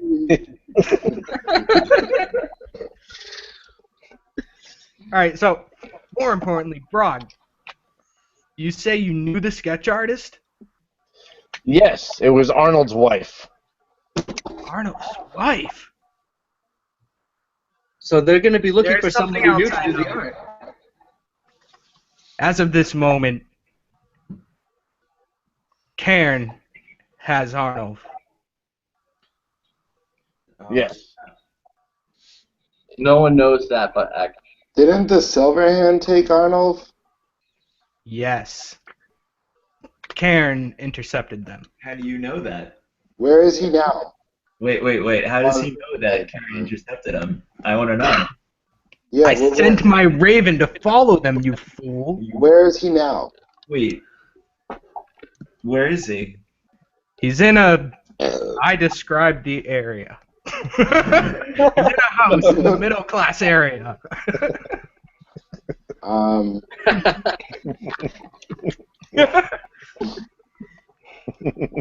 2 blocks past Maple. Isn't that JFK Drive? John F. Kennedy Drive? Who the hell is John F. Kennedy? Back to the Future bars. Yeah, that was it. Block past Maple.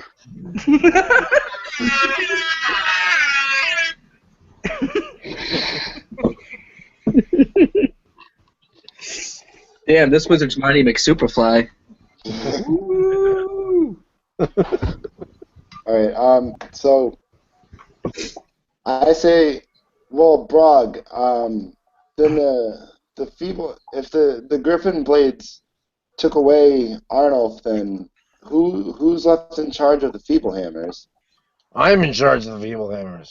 So you're the new leader? I am the Feeblehammers. We are the Feeblehammers, Brog. I've pledged myself to the service of the city. Brog. Brog, you actually do have that power to make them part of the City Watch. Brog knows. And we are the City Watch. Brog knows? I'm sorry, Ganoob came out for a second. That makes Ganoob. I love Ganoob. Yeah, he's fantastic. I watched that whole thing. Yeah. Yep. Live even. Alright. But that has nothing Go on, though. So, I mean, granted, this is completely up to you, Brog, but, you know, there's quite a few of us. We could, probably accomplish more by forming into smaller ranks and, trying to take care of this problem. Karen Blackhand is obviously a problem within the city, as well as the key to, you know, the problems that have affected your family. Hopefully we can stop anything from happening to anyone else's families and keep yours safe in the future. But we may need to spend some time apart in order to take care of matters. When I was away last night and the night before, at my home, I noticed the forest is unsafe.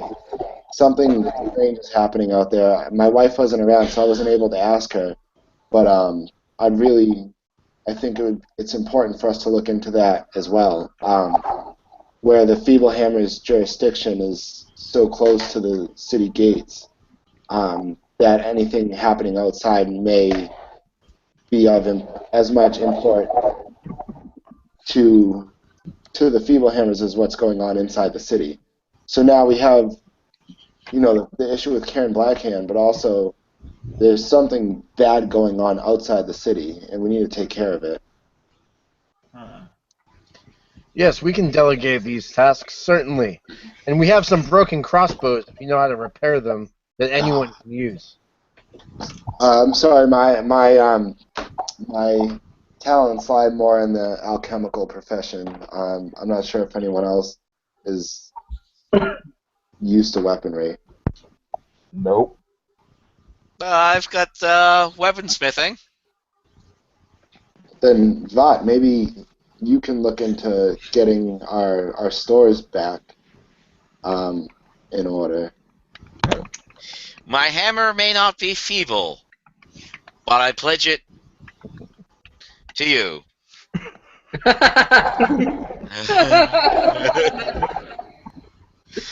Fantastic.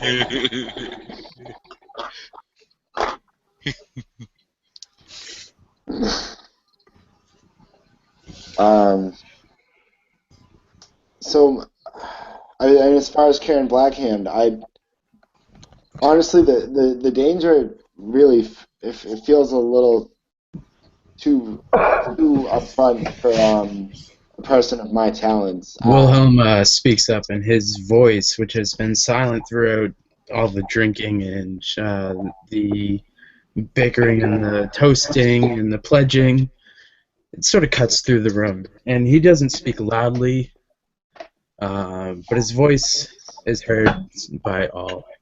And he says, "I will take care of Karen Blackhand. Although I would not like to do it alone. But we have business, him and I."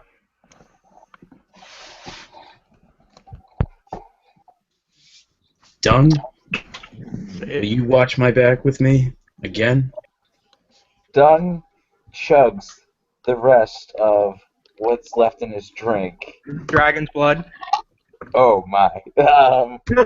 Bro, dude. Oh god, no. 10. 10. Yeah, I rolled a 10. Dung, in a now probably groggily, slurring voice, says, "One last trip with you, friend?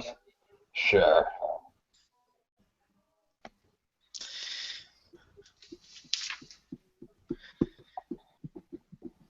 Well, if everybody's kicking back their drinks, Vut takes the flagon, knocks it back.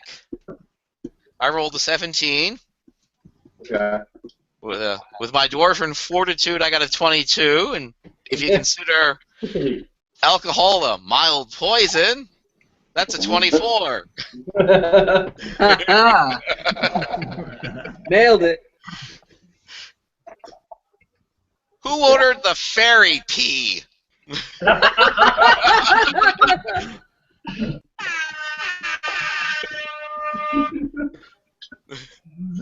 All right.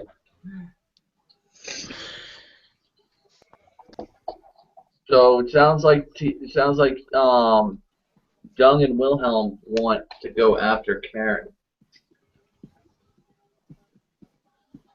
Karen owes both Dung and Wilhelm. I definitely want to go in on this action. Okay. I say, well, so Wilhelm and Dung, I'm happy that you guys volunteered for this. Honestly, I don't know if I could match Karen Blackhand myself. Also, I'm very worried about my wife. I know she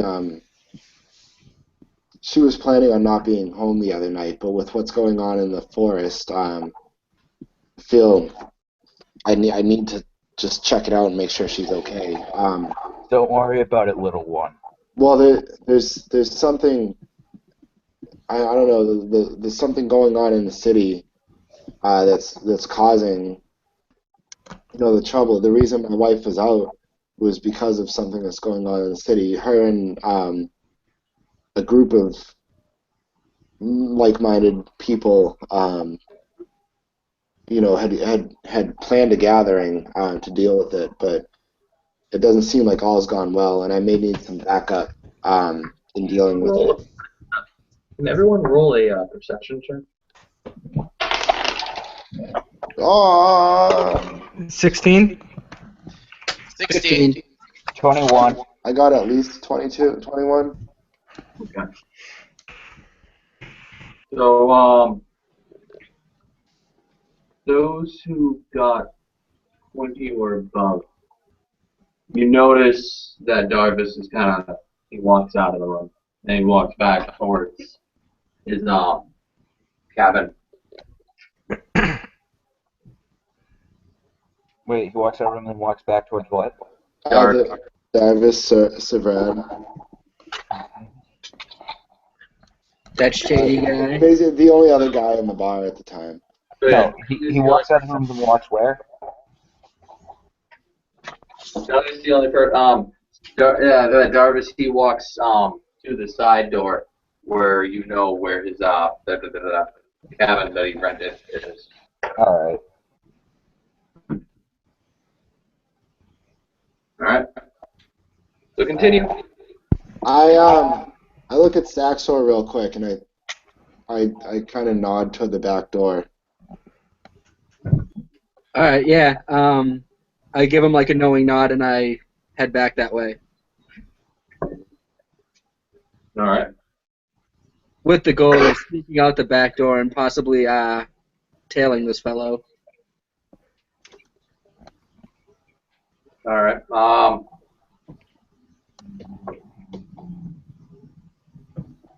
You see him. He walks into his cabin and closes the door behind him, and you hear a click on the lock. He walks into a nearby cabin and does this. Yeah, he walks into his cabin. Like you know how you guys. Yeah. Okay. Fancy man and people. Got it. All right, and actually, are you guys up for a break? Because I need to relieve myself. Yeah, we can. Yeah, sure. Yeah. All right. Cool. Back in 5. Yeah. Okay. All right. See you then. During our intermission, Ekch gets up to relieve himself as well, and he trips over his own feet because he's drunk.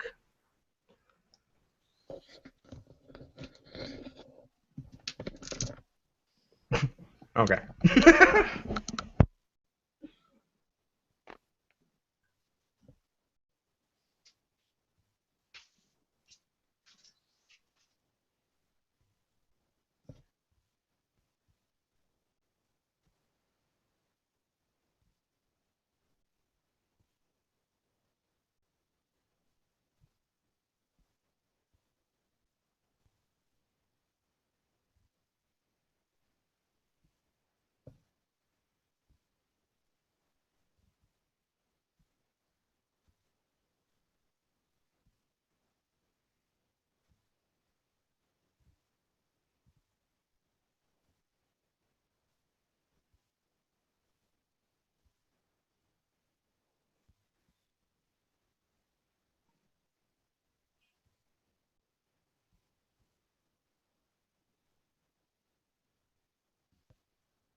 Hello, YouTube.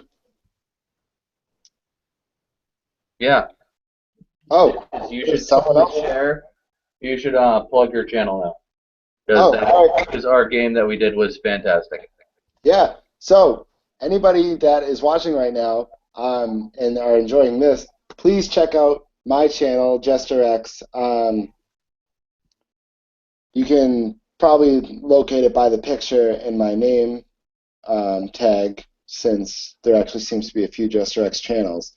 I have just started my first campaign, and yesterday we recorded the first session of it, which was me running the game and Dale from the Wooden Die as a character Noob. It was a great game. I had a lot of fun, and it's been a while since I've DM'd myself, and a while since he's played. And honestly, this is the first time I ran a game that wasn't a module. I think it went over really well. So please check that out. Like, subscribe the Wooden Die. Like, subscribe Jester X. For great hip hop and funny commentary, so like and subscribe to Acid Drop OSY. You can see that on Saxor's page or name tag. He will also be playing in my campaign, as well as 2 brand new players. So far, their backstories are both the 2 new players. The backstories are amazing. Should be really fun to play. I have a lot of cool ideas for the campaign, and I think it's going to go over really well. Awesome. And also, I add, I apologize for tonight's session. I really haven't had too much time to work on this session in particular. I know what's going on for later on. Just this session to get us to, I was a little, I'm not sure. So I'm a little choppy today. I apologize. Yeah, no need for apologies. I kind of knew the deal coming into it. Yeah. About who? What? And Saxor is back. Holla. Hello. We just gave your channel a little plug. I don't know if you have anything else to add about it. Oh, no. I hopefully will have some Shadowrun stuff on there at some point, but it's basically just music and ridiculous Alex stuff. Yo, could you plug me while you're at it? Oh, Yeah. Sneaky Lunchbox. Huh? Check that out on YouTube. I don't know whether or not you have any videos up, but I'm sure you'll be putting those up pretty soon. I have a Stargate clip of the day thing. Yeah. Stargate. All right. Yay. So Sneaky Lunchbox on YouTube. It's actually like L, Sneaky Lunchbox L, because some poser took Sneaky Lunchbox. Boo. Damn. It's the only time I've ever been screwed out of my own name. I haven't heard that word poser in such a long time. That was Stu back yet? Stu. I think Yeah, I'm back. All right. So we're waiting on Nick and Chris.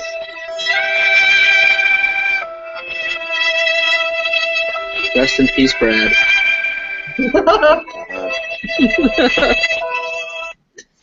Love it. We're also waiting on Michael. Michael's doing stuff. Oh, he's here. We were talking about you.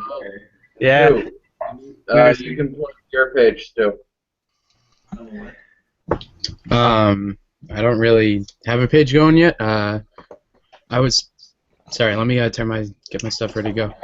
I don't have any content out on my not sure if I have an associated YouTube account. Okay, wait, is he there? Remix. Let's try that again, Stu. This is probably bad internet crapping out again, right? Yeah. So I don't have any content out right now. I was planning on doing content related to D&D and tabletop gaming.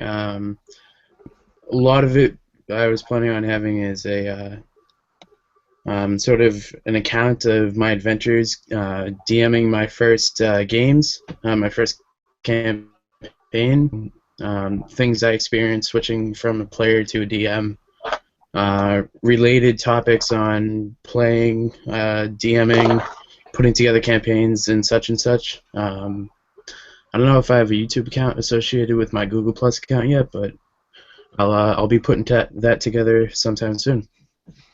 Right. And then we continue on, unless if anyone else, Joe, do you have a channel or anything that you'd like to plug? No, I don't. All right, Fancy Also- Man. You should Also- check out my MySpace.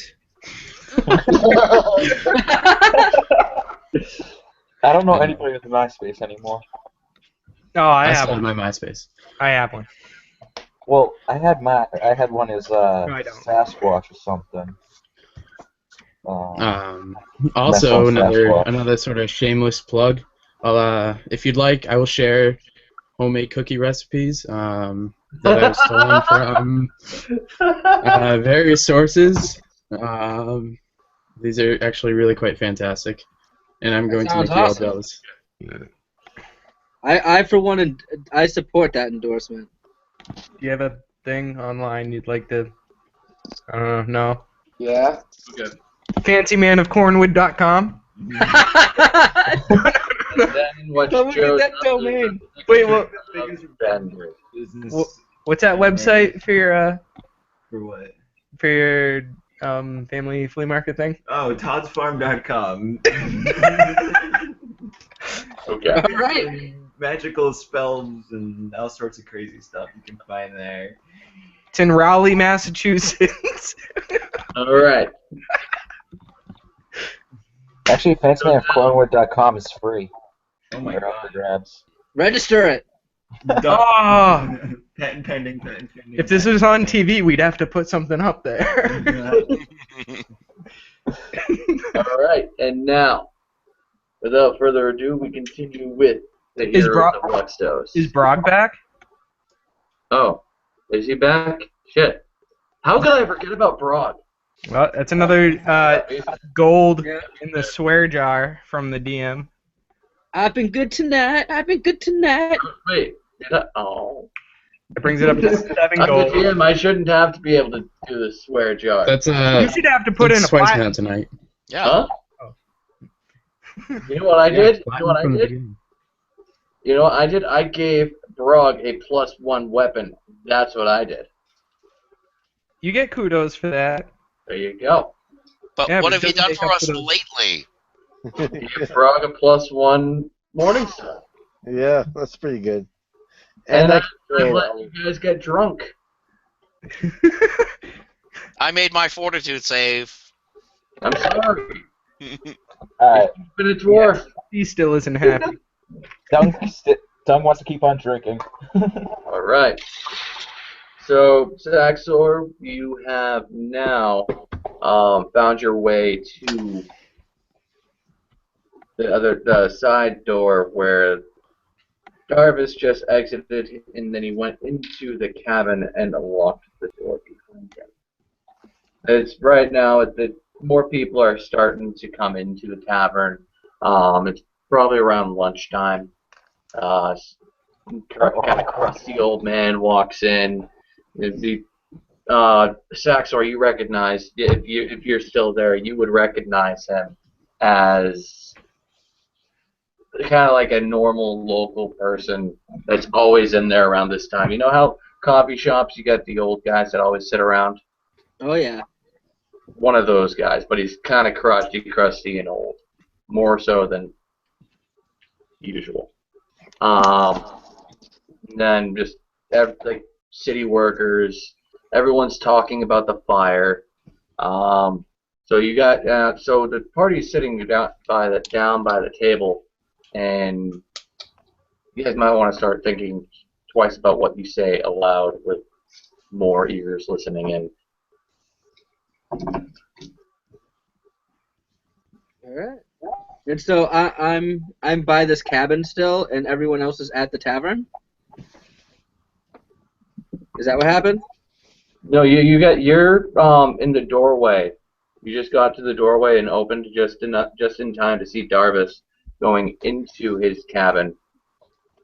So you're standing in the doorway, so you're able to see everyone coming into the tavern. Oh, okay. Then I just walk back to the party and not really having anything to bring to the table. Wilhelm's going to walk up. He's going to leave his seat by the door where he's been sitting, and people have been coming in, and it's kind of a bit chilly with the door almost being constantly open. So he's going to approach the rest of the party. He's going to kind of settle down there, and he's going to speak in a lower voice and say, "We should go to the place where we first met Fancy Man."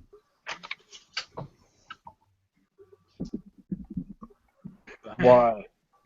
Fire or fire? Why would we go back to the catacombs?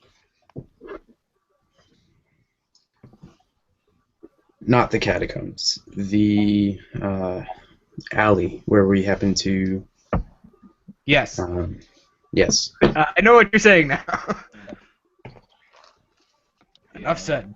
Wait, go back where, the sewer or? Yes, the sewer. I don't know about you, Wilhelm, but we just fought a fire, and I don't think we're really in any condition to follow up on any leads at this very moment. Oh, why not? What do you mean, why not? How many spells do you have left? What do you mean, all of them? All of them? How many cats and cantrips? Yeah, no. You are casting cantrips. And dancing lights, but those are all cantrips. Oh wow, you really did only use Mage Hand last time. He's right. I am assuming that. Fancy Man's ready to go, man. Oh man. Okay. Fancy Man. Yeah. By the way, as you like, if you at all look down at your hands today, Yeah. where you could have gotten burned, instead of like actually getting burned there, you're starting to like instead it became hard and almost instantly calloused, almost feels kind of smooth like a scale. Whoa. Cool. Oh man. So this seems pretty neat to me. I'm sitting at the table with everyone else right now, right? Yeah. Yeah. I'm gonna kind of show everybody else, but quietly, like, kind of like start poking at it and like pick up like a fork or something and start poking it and like kind of showing other people. Oh, Does it look like my boots? It's still like not. It isn't a scale. It's like shaped like a scale. But if you poke hard enough, it'll still go through. It's like Oh. not. Yeah, it's like armor. It's not natural armor by any means. Can I roll like a knowledge arcana to try and Absolutely. Diagnose. All right, word. All I heard was absolutely, so okay. High number. Yeah, I got like a 21. No, 22. Man, I really am bad at counting. As you like from seeing Fancy Man, like from day one since session one, pretty much seeing him blast out these magic missiles, seeing him just cast these spells without really using any books or anything. You think he could be a sorcerer, and from what you're able to tell, and from what you know of sorcerers, some of them are ancestors of dragons. And where he was surrounded by fire, it wouldn't be far-fetched for a Fancy Man to be ascended from a dragon. Yeah. All right, so as I'm looking at this, like clutching his hand and looking at his hand, I look up at him with wide eyes, and I say, "You have potential." Oh. Baby. I look around this room and I see nothing but potential. Check, please. Potential. He's coming on to me. Okay, Geico, you can sponsor us now, please. Check, please. Speaking of checks. While they're looking at Fancy Man's hands, I'm going to call the bartender for another dragon's milk. Oh. You know what was great? You asked for the special drink. You asked for, like, you know how every bar has that secret code word? Like, you just say this like special thing, and they give you the special drink. This beer that they put down on the table is the best smelling beer you've ever smelled. It looks amazing, like the perfect epitome of a beer.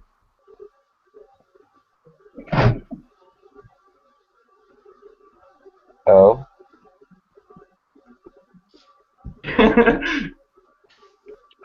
Okay. Okay.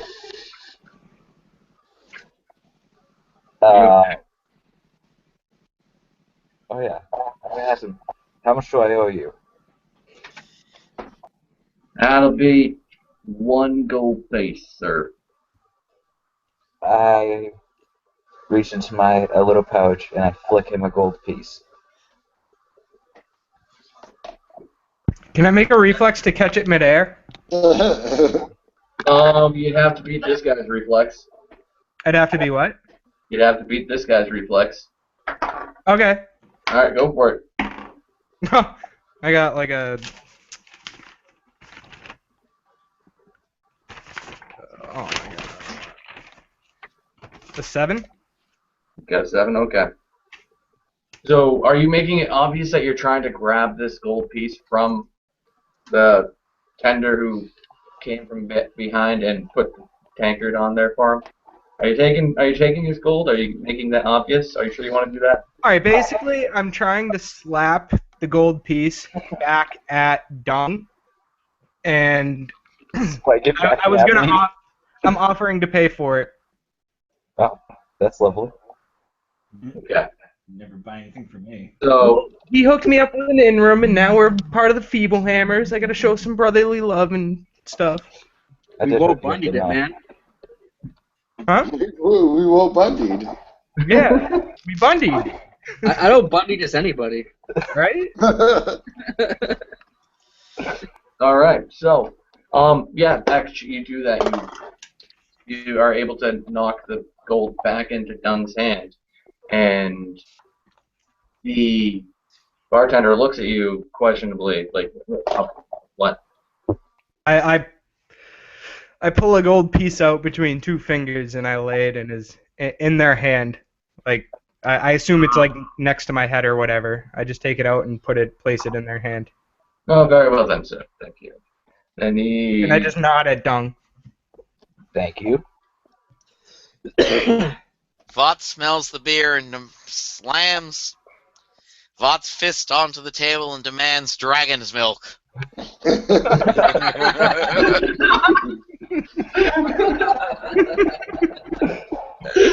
all right. So the We get an alcoholic dwarf. No, we have a dwarf. with the knowing that it's a dwarf, they bring out kind of the double giant wooden tankard. It's almost as big as Brog's boots. That's how big this is. And he just clunks it down, and it brings out this bag of. It looks like a giant water skin, and he squeezes it down into this mug and fills it to the brim, and it's the same drink, just a bigger glass and poured fancier. You're a dwarf. Finally, some respect. Okay. 21. 21. Yes. What was that for again? Fortitude. Fortitude. You downed this. It was probably one of the best beers you've ever tasted. Outside of dwarf beer. You think that this may actually have been brewed by dwarves? Uh-huh. Maybe. Take that.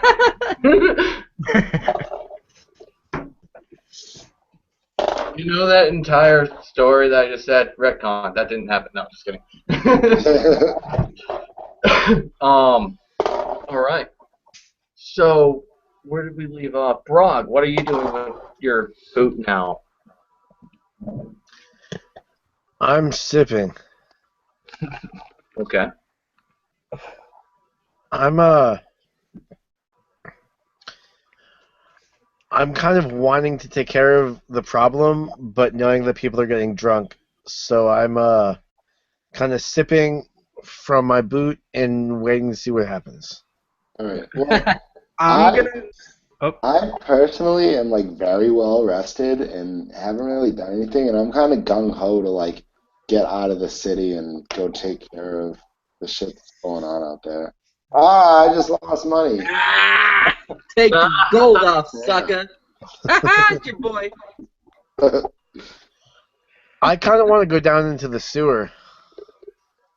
Alright. I want to go see Karen. I think we should all rest up and reconvene tonight and deal with this problem. It is I will- afternoon. So we I'll can pray- sleep till like 10. Oh, okay. I'm going to pray to my God to find out which group I should join. All right. You are going to join Dung and Wilhelm. Okay? All right. So, Brog wants to go to the sewers, and Wilhelm wants to find Karen Blackhat.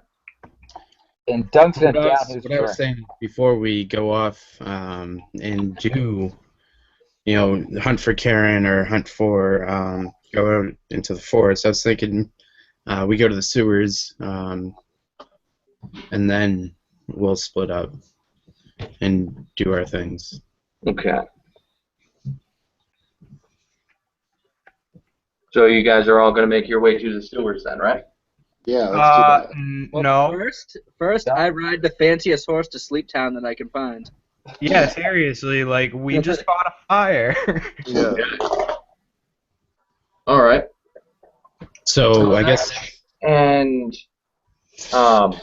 Saxor do actually look really spent to you guys. They got bags under their eyes.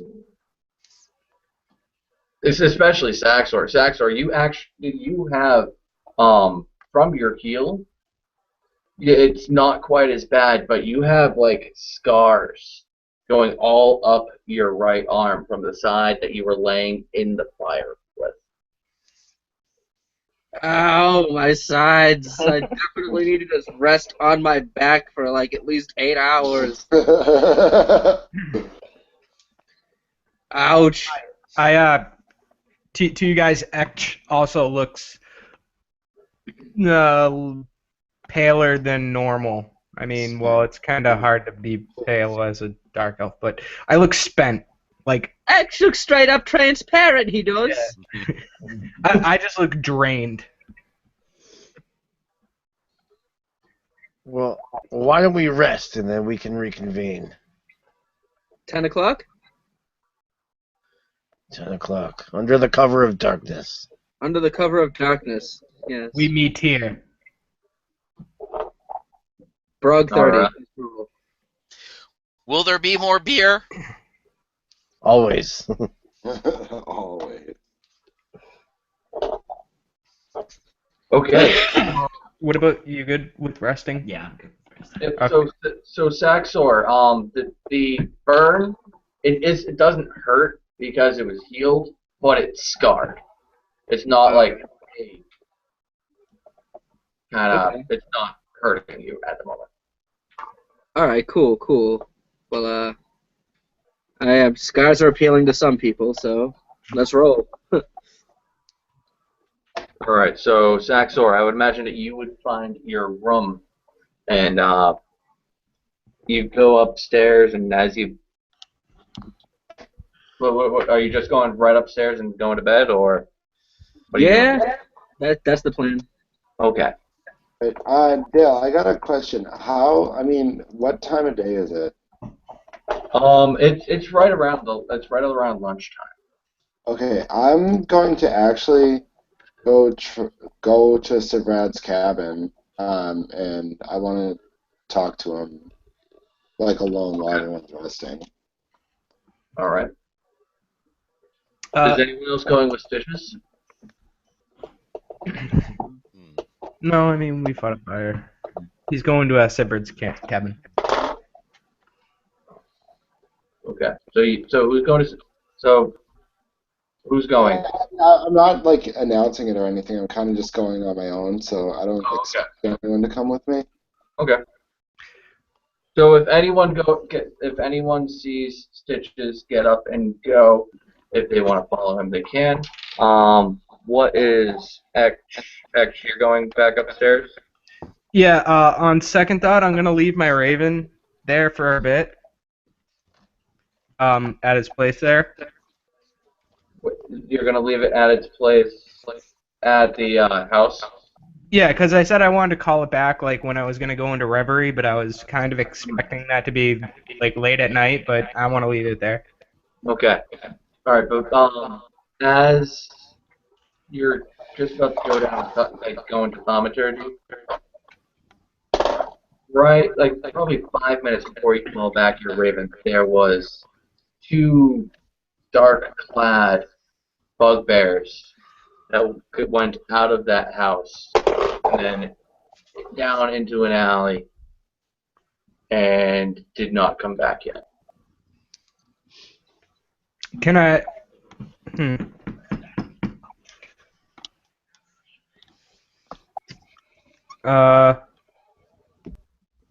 gonna. Can I have all the bugbears? Yeah. The bugbears. They are just going down an alleyway, and they kind of hide behind a few boxes. The first person that walks by is a young man. And as the man walks by, the two bugbears come out behind him and beat the crap out of him. Like absolute shit out of this guy. Yes, I have another gold piece, I'm sorry. And then the two bugbears go back into the house. Is there anything particular about this bugbear? I mean, not the bugbear. I'm sorry, the person on the ground. It just looks like a normal person. It's not anyone that you know. It's just okay. Flavor. Guy has kind of blondish hair and is wearing your standard jerkin. Doesn't have any weapons. They took his coin purse and left him on the street. He gets up a couple minutes later and walks away. Okay, yeah, and then I'm gonna have my raven go back to its post at the house. Now, did I learn of this while we're all still at the table? It was about 5 minutes before thaumaturgy, so yes, I would say that it would be. No, not thaumaturgy. Before your sleepy time, whatever it's called. Reverie. Reverie. I like thaumaturgy. Alright, so as Dung is downing his drink and Brog is sipping from his boot, Ekch looks extremely puzzled and looks around the table and leans in close and whispers, "Bugbears are involved as well." Oh no. I'm gonna have Wilhelm actually roll a listen. See if he heard that. Well, I hope so. I mean, I am sitting right there, but it'd be 14. Yep, you heard Ekch. Yeah, Wilhelm wasn't really sort of listening to the conversations going around the table, but when Ekch whispers in and says bugbears, his ears figuratively like perk up, and he leans in a little bit, and he goes, "Yeah, met those two fellows earlier." Really? Whoa. What do you mean? Oh, they jumped me in a back alley. This happened today? Yeah, and Wilhelm sort of pulls back his cloak and reveals a hole in his leather armor and a freshly stitched wound underneath, and the blood on his armor is dried. And he sort of lowers the cloak back over the wound, and he goes, "Yep." Well, they just attacked another person.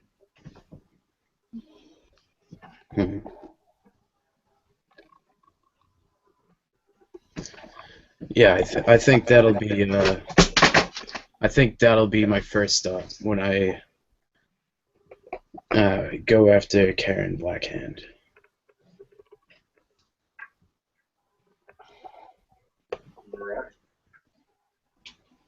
Okay, yeah, and then I just look at everyone, nod, and get up and make my way upstairs.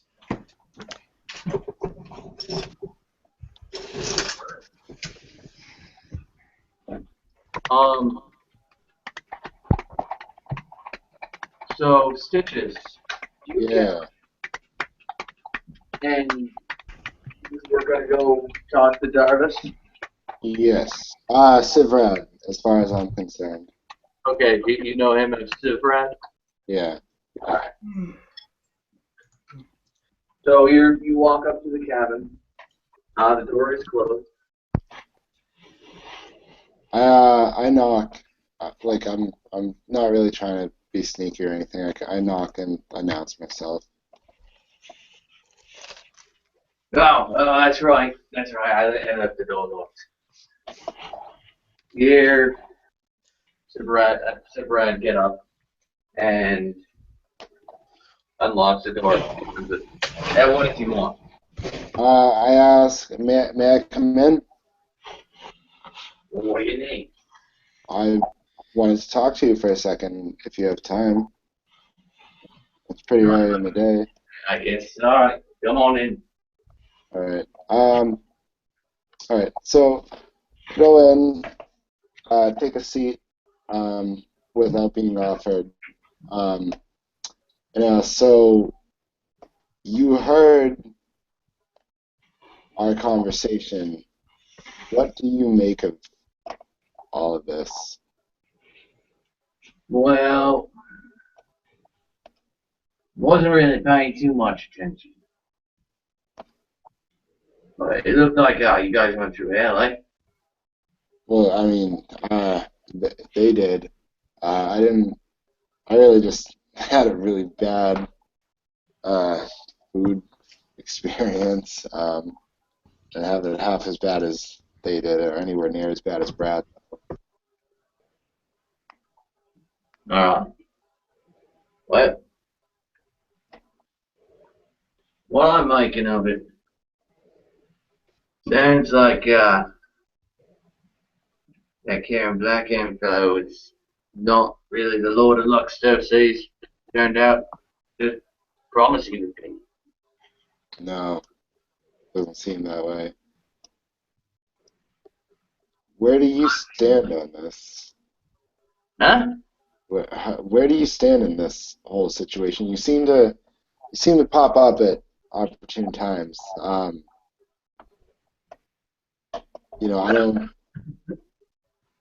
don't think that you're up to, anything backhanded or anything. But you seem to have an idea what's going on. So what's going on with you?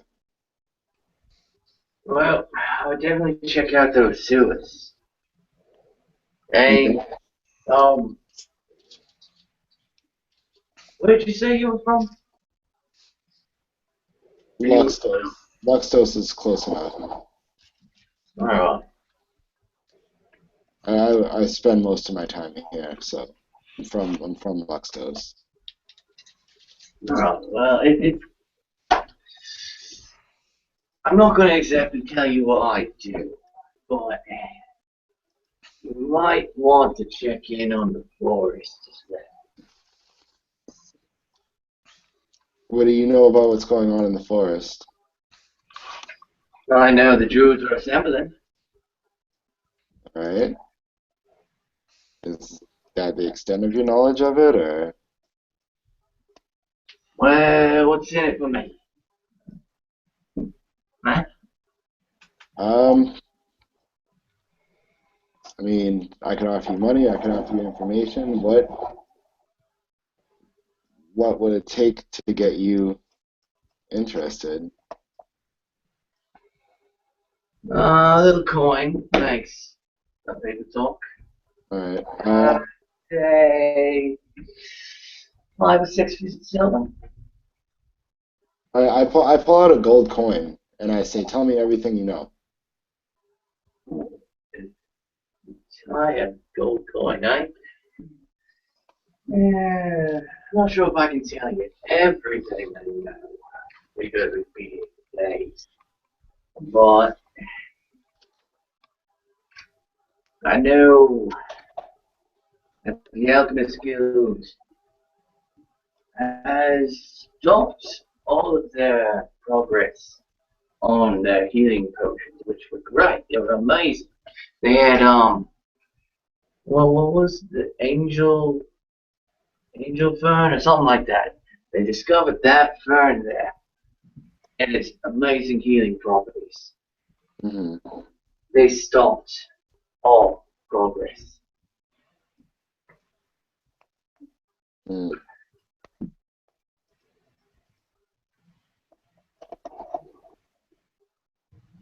Alright. And What else would you want to know? I want to know, do you know anything else about the Druids gathering? What's going on in the forest? Well, when you stop making healing potions and start making more flammable like substances, like this boiling pitch, dragon's fire, a whole bunch of really violent concoctions. It puts out a fair amount of its own waste, which would go exactly where? Right outside, into the forest. If I was a druid, I wouldn't be too happy about that. No.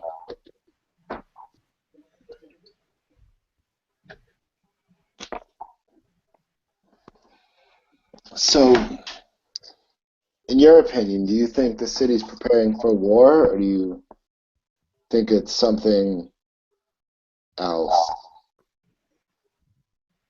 I don't know quite yet. I just watch.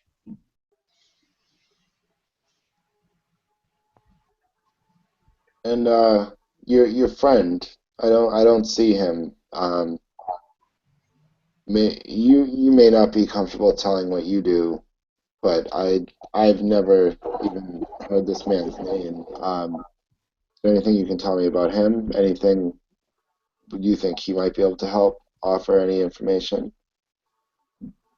Um, he went out of town. He went to down towards the Malrib Empire. He kind of needed to do some business down there.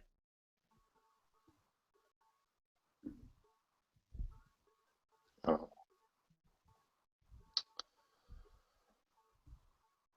Well, He's not in this story anymore. right.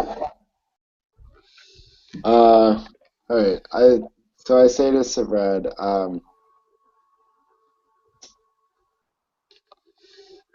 so I know you have obviously taken an interest in what we've been about. Is this of your own choice, or is there more to it?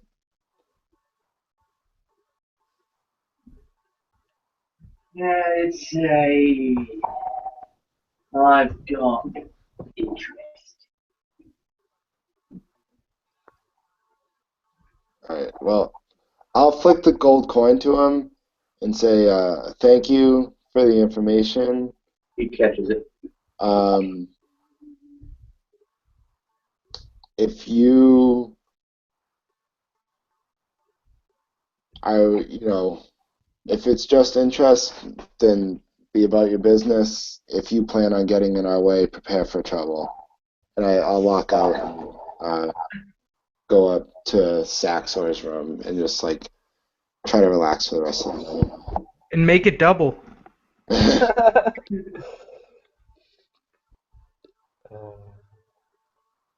All right, so Wilhelm, what were you doing with that time? The long rest, he's going to Wilhelm's going to be finishing up his lunch, and he's going to be heading off to bed. He's a little tired after fleeing from the bugbears, being wounded.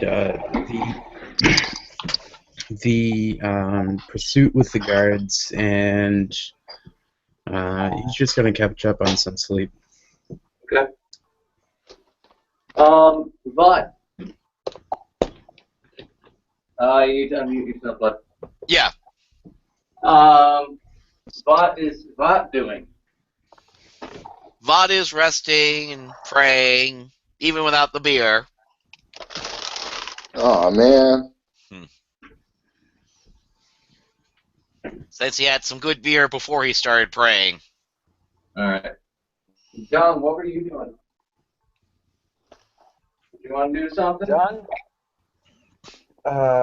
walks up there, goes upstairs to the room, and starts meditating for a while. Okay. Fancy man, Yes. what are you doing? Fancy Man is still very intrigued by his hands. But, you know, despite lighting himself on fire, can't really test it too much further. Something maybe Etch could help him out with later, I'm sure. But he's going to go up to his room, and he's going to just rest until the designated time to meet everybody downstairs. Well, was it like, I don't know, what time did you say we were going to all meet? 10, because Yeah. a full rest is 8 hours or whatever. Okay. But, yeah. Yeah. He will rest. Okay. Etch, I'm not sure if you forgot, but you did come across a dragonborn. You're right. We did. Yeah, we completely forgot about it. No, I didn't. I didn't. I don't know. It's kind of still a side note type thing. It's Okay. not interfering with us. It made me some free money, so we might have rat him out. So, Brog, what are you doing with this brand new title? You are now captain of Feeblehammers with your brigade at your command. Before leaving to take care of my family, I'm going to say this to my brigade. I have fought a dragon. Today you saw me run through fire. There's nothing we can't handle. Let us all rest up and deal with this evil at the night.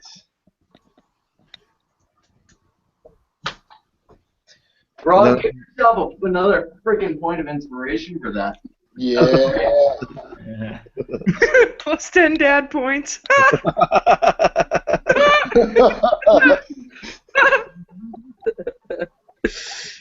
Yeah. And Stitches, also give yourself a point of inspiration for that great role play, too. Oh yeah.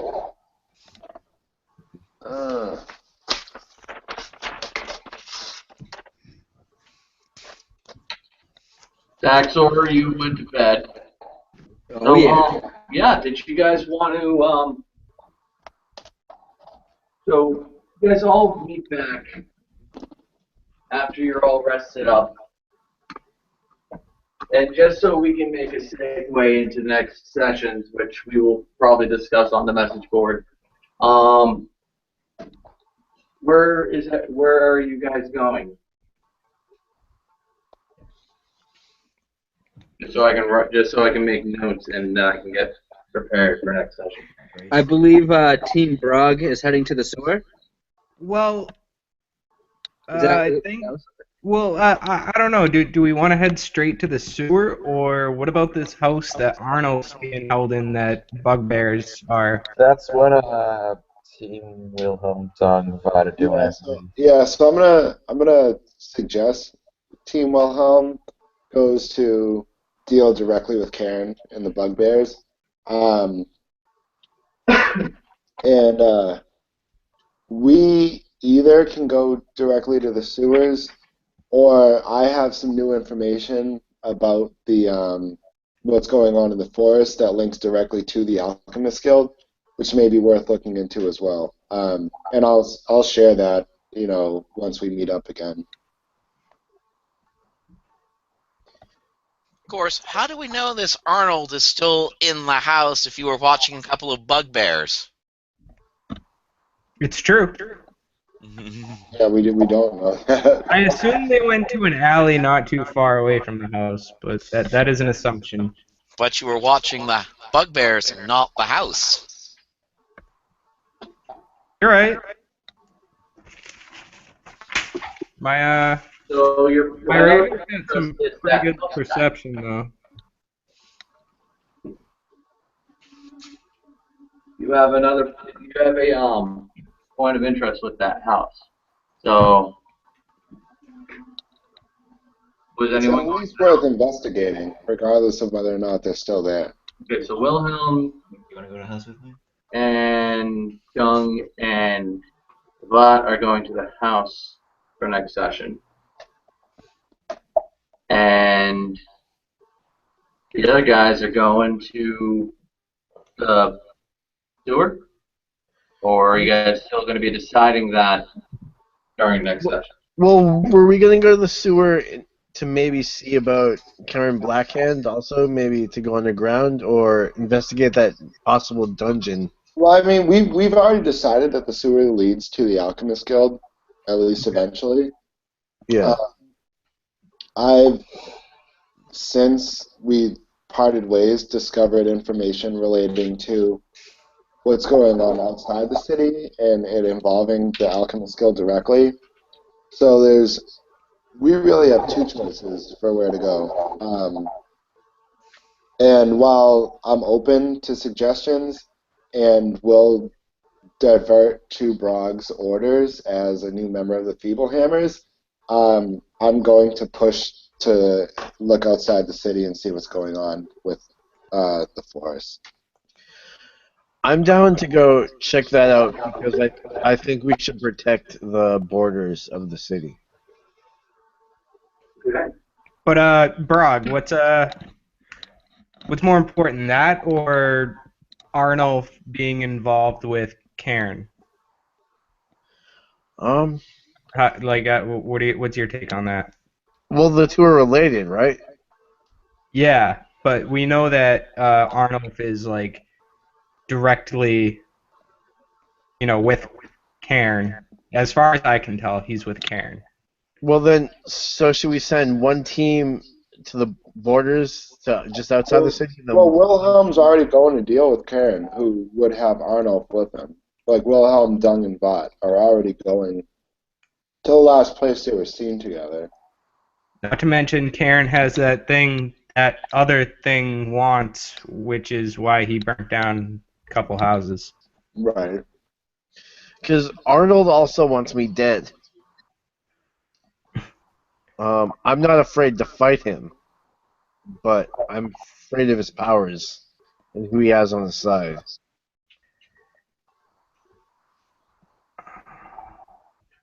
So, I think I'm going to go to the border of the city, and I'm going to wait to hear from Wilhelm about what's going on with Arnold.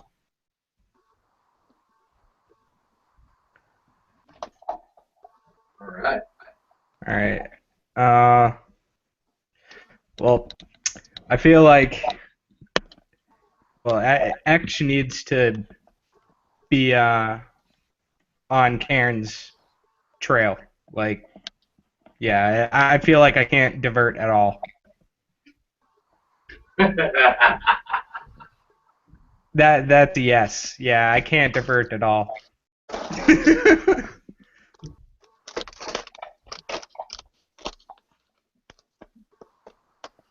What's Fancy Man think? I want to see this to the end too. I want to see what this is related, how she ties in. Yeah, I want to follow Karen to the house.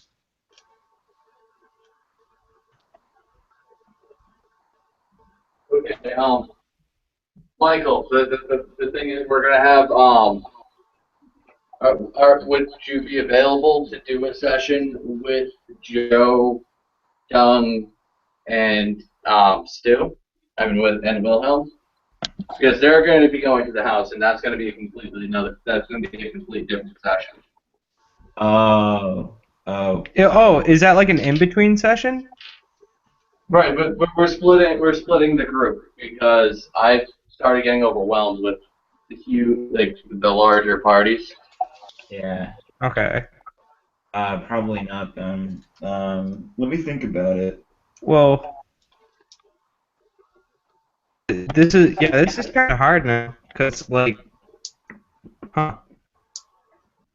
Cause I mean I'm on board with the host too, following up the investigation with Karen. Like As a something part- I'm directly involved with. I mean, the bottom line is that all of it is directly involved with the Alchemist Guild, which has to do with Karen. So even if they can't find Karen in the house, we're still following up on something that he's involved with. By going outside and checking on the city. And Yeah, like my I mean, rate. I understand your reasoning, X, but I can assure you that any route that you guys take, you will be finding out more information about what's going on here. Okay. Whoever. Like I'm also I mean, as the thing I know of tried to kill Brog's family, he probably wants to keep me close, right? Yeah. Is that You're getting close to this. yeah, that's the whole other thing too, Brog. We all like pledged ourselves to the Feeblehammers, so you can make the decisions.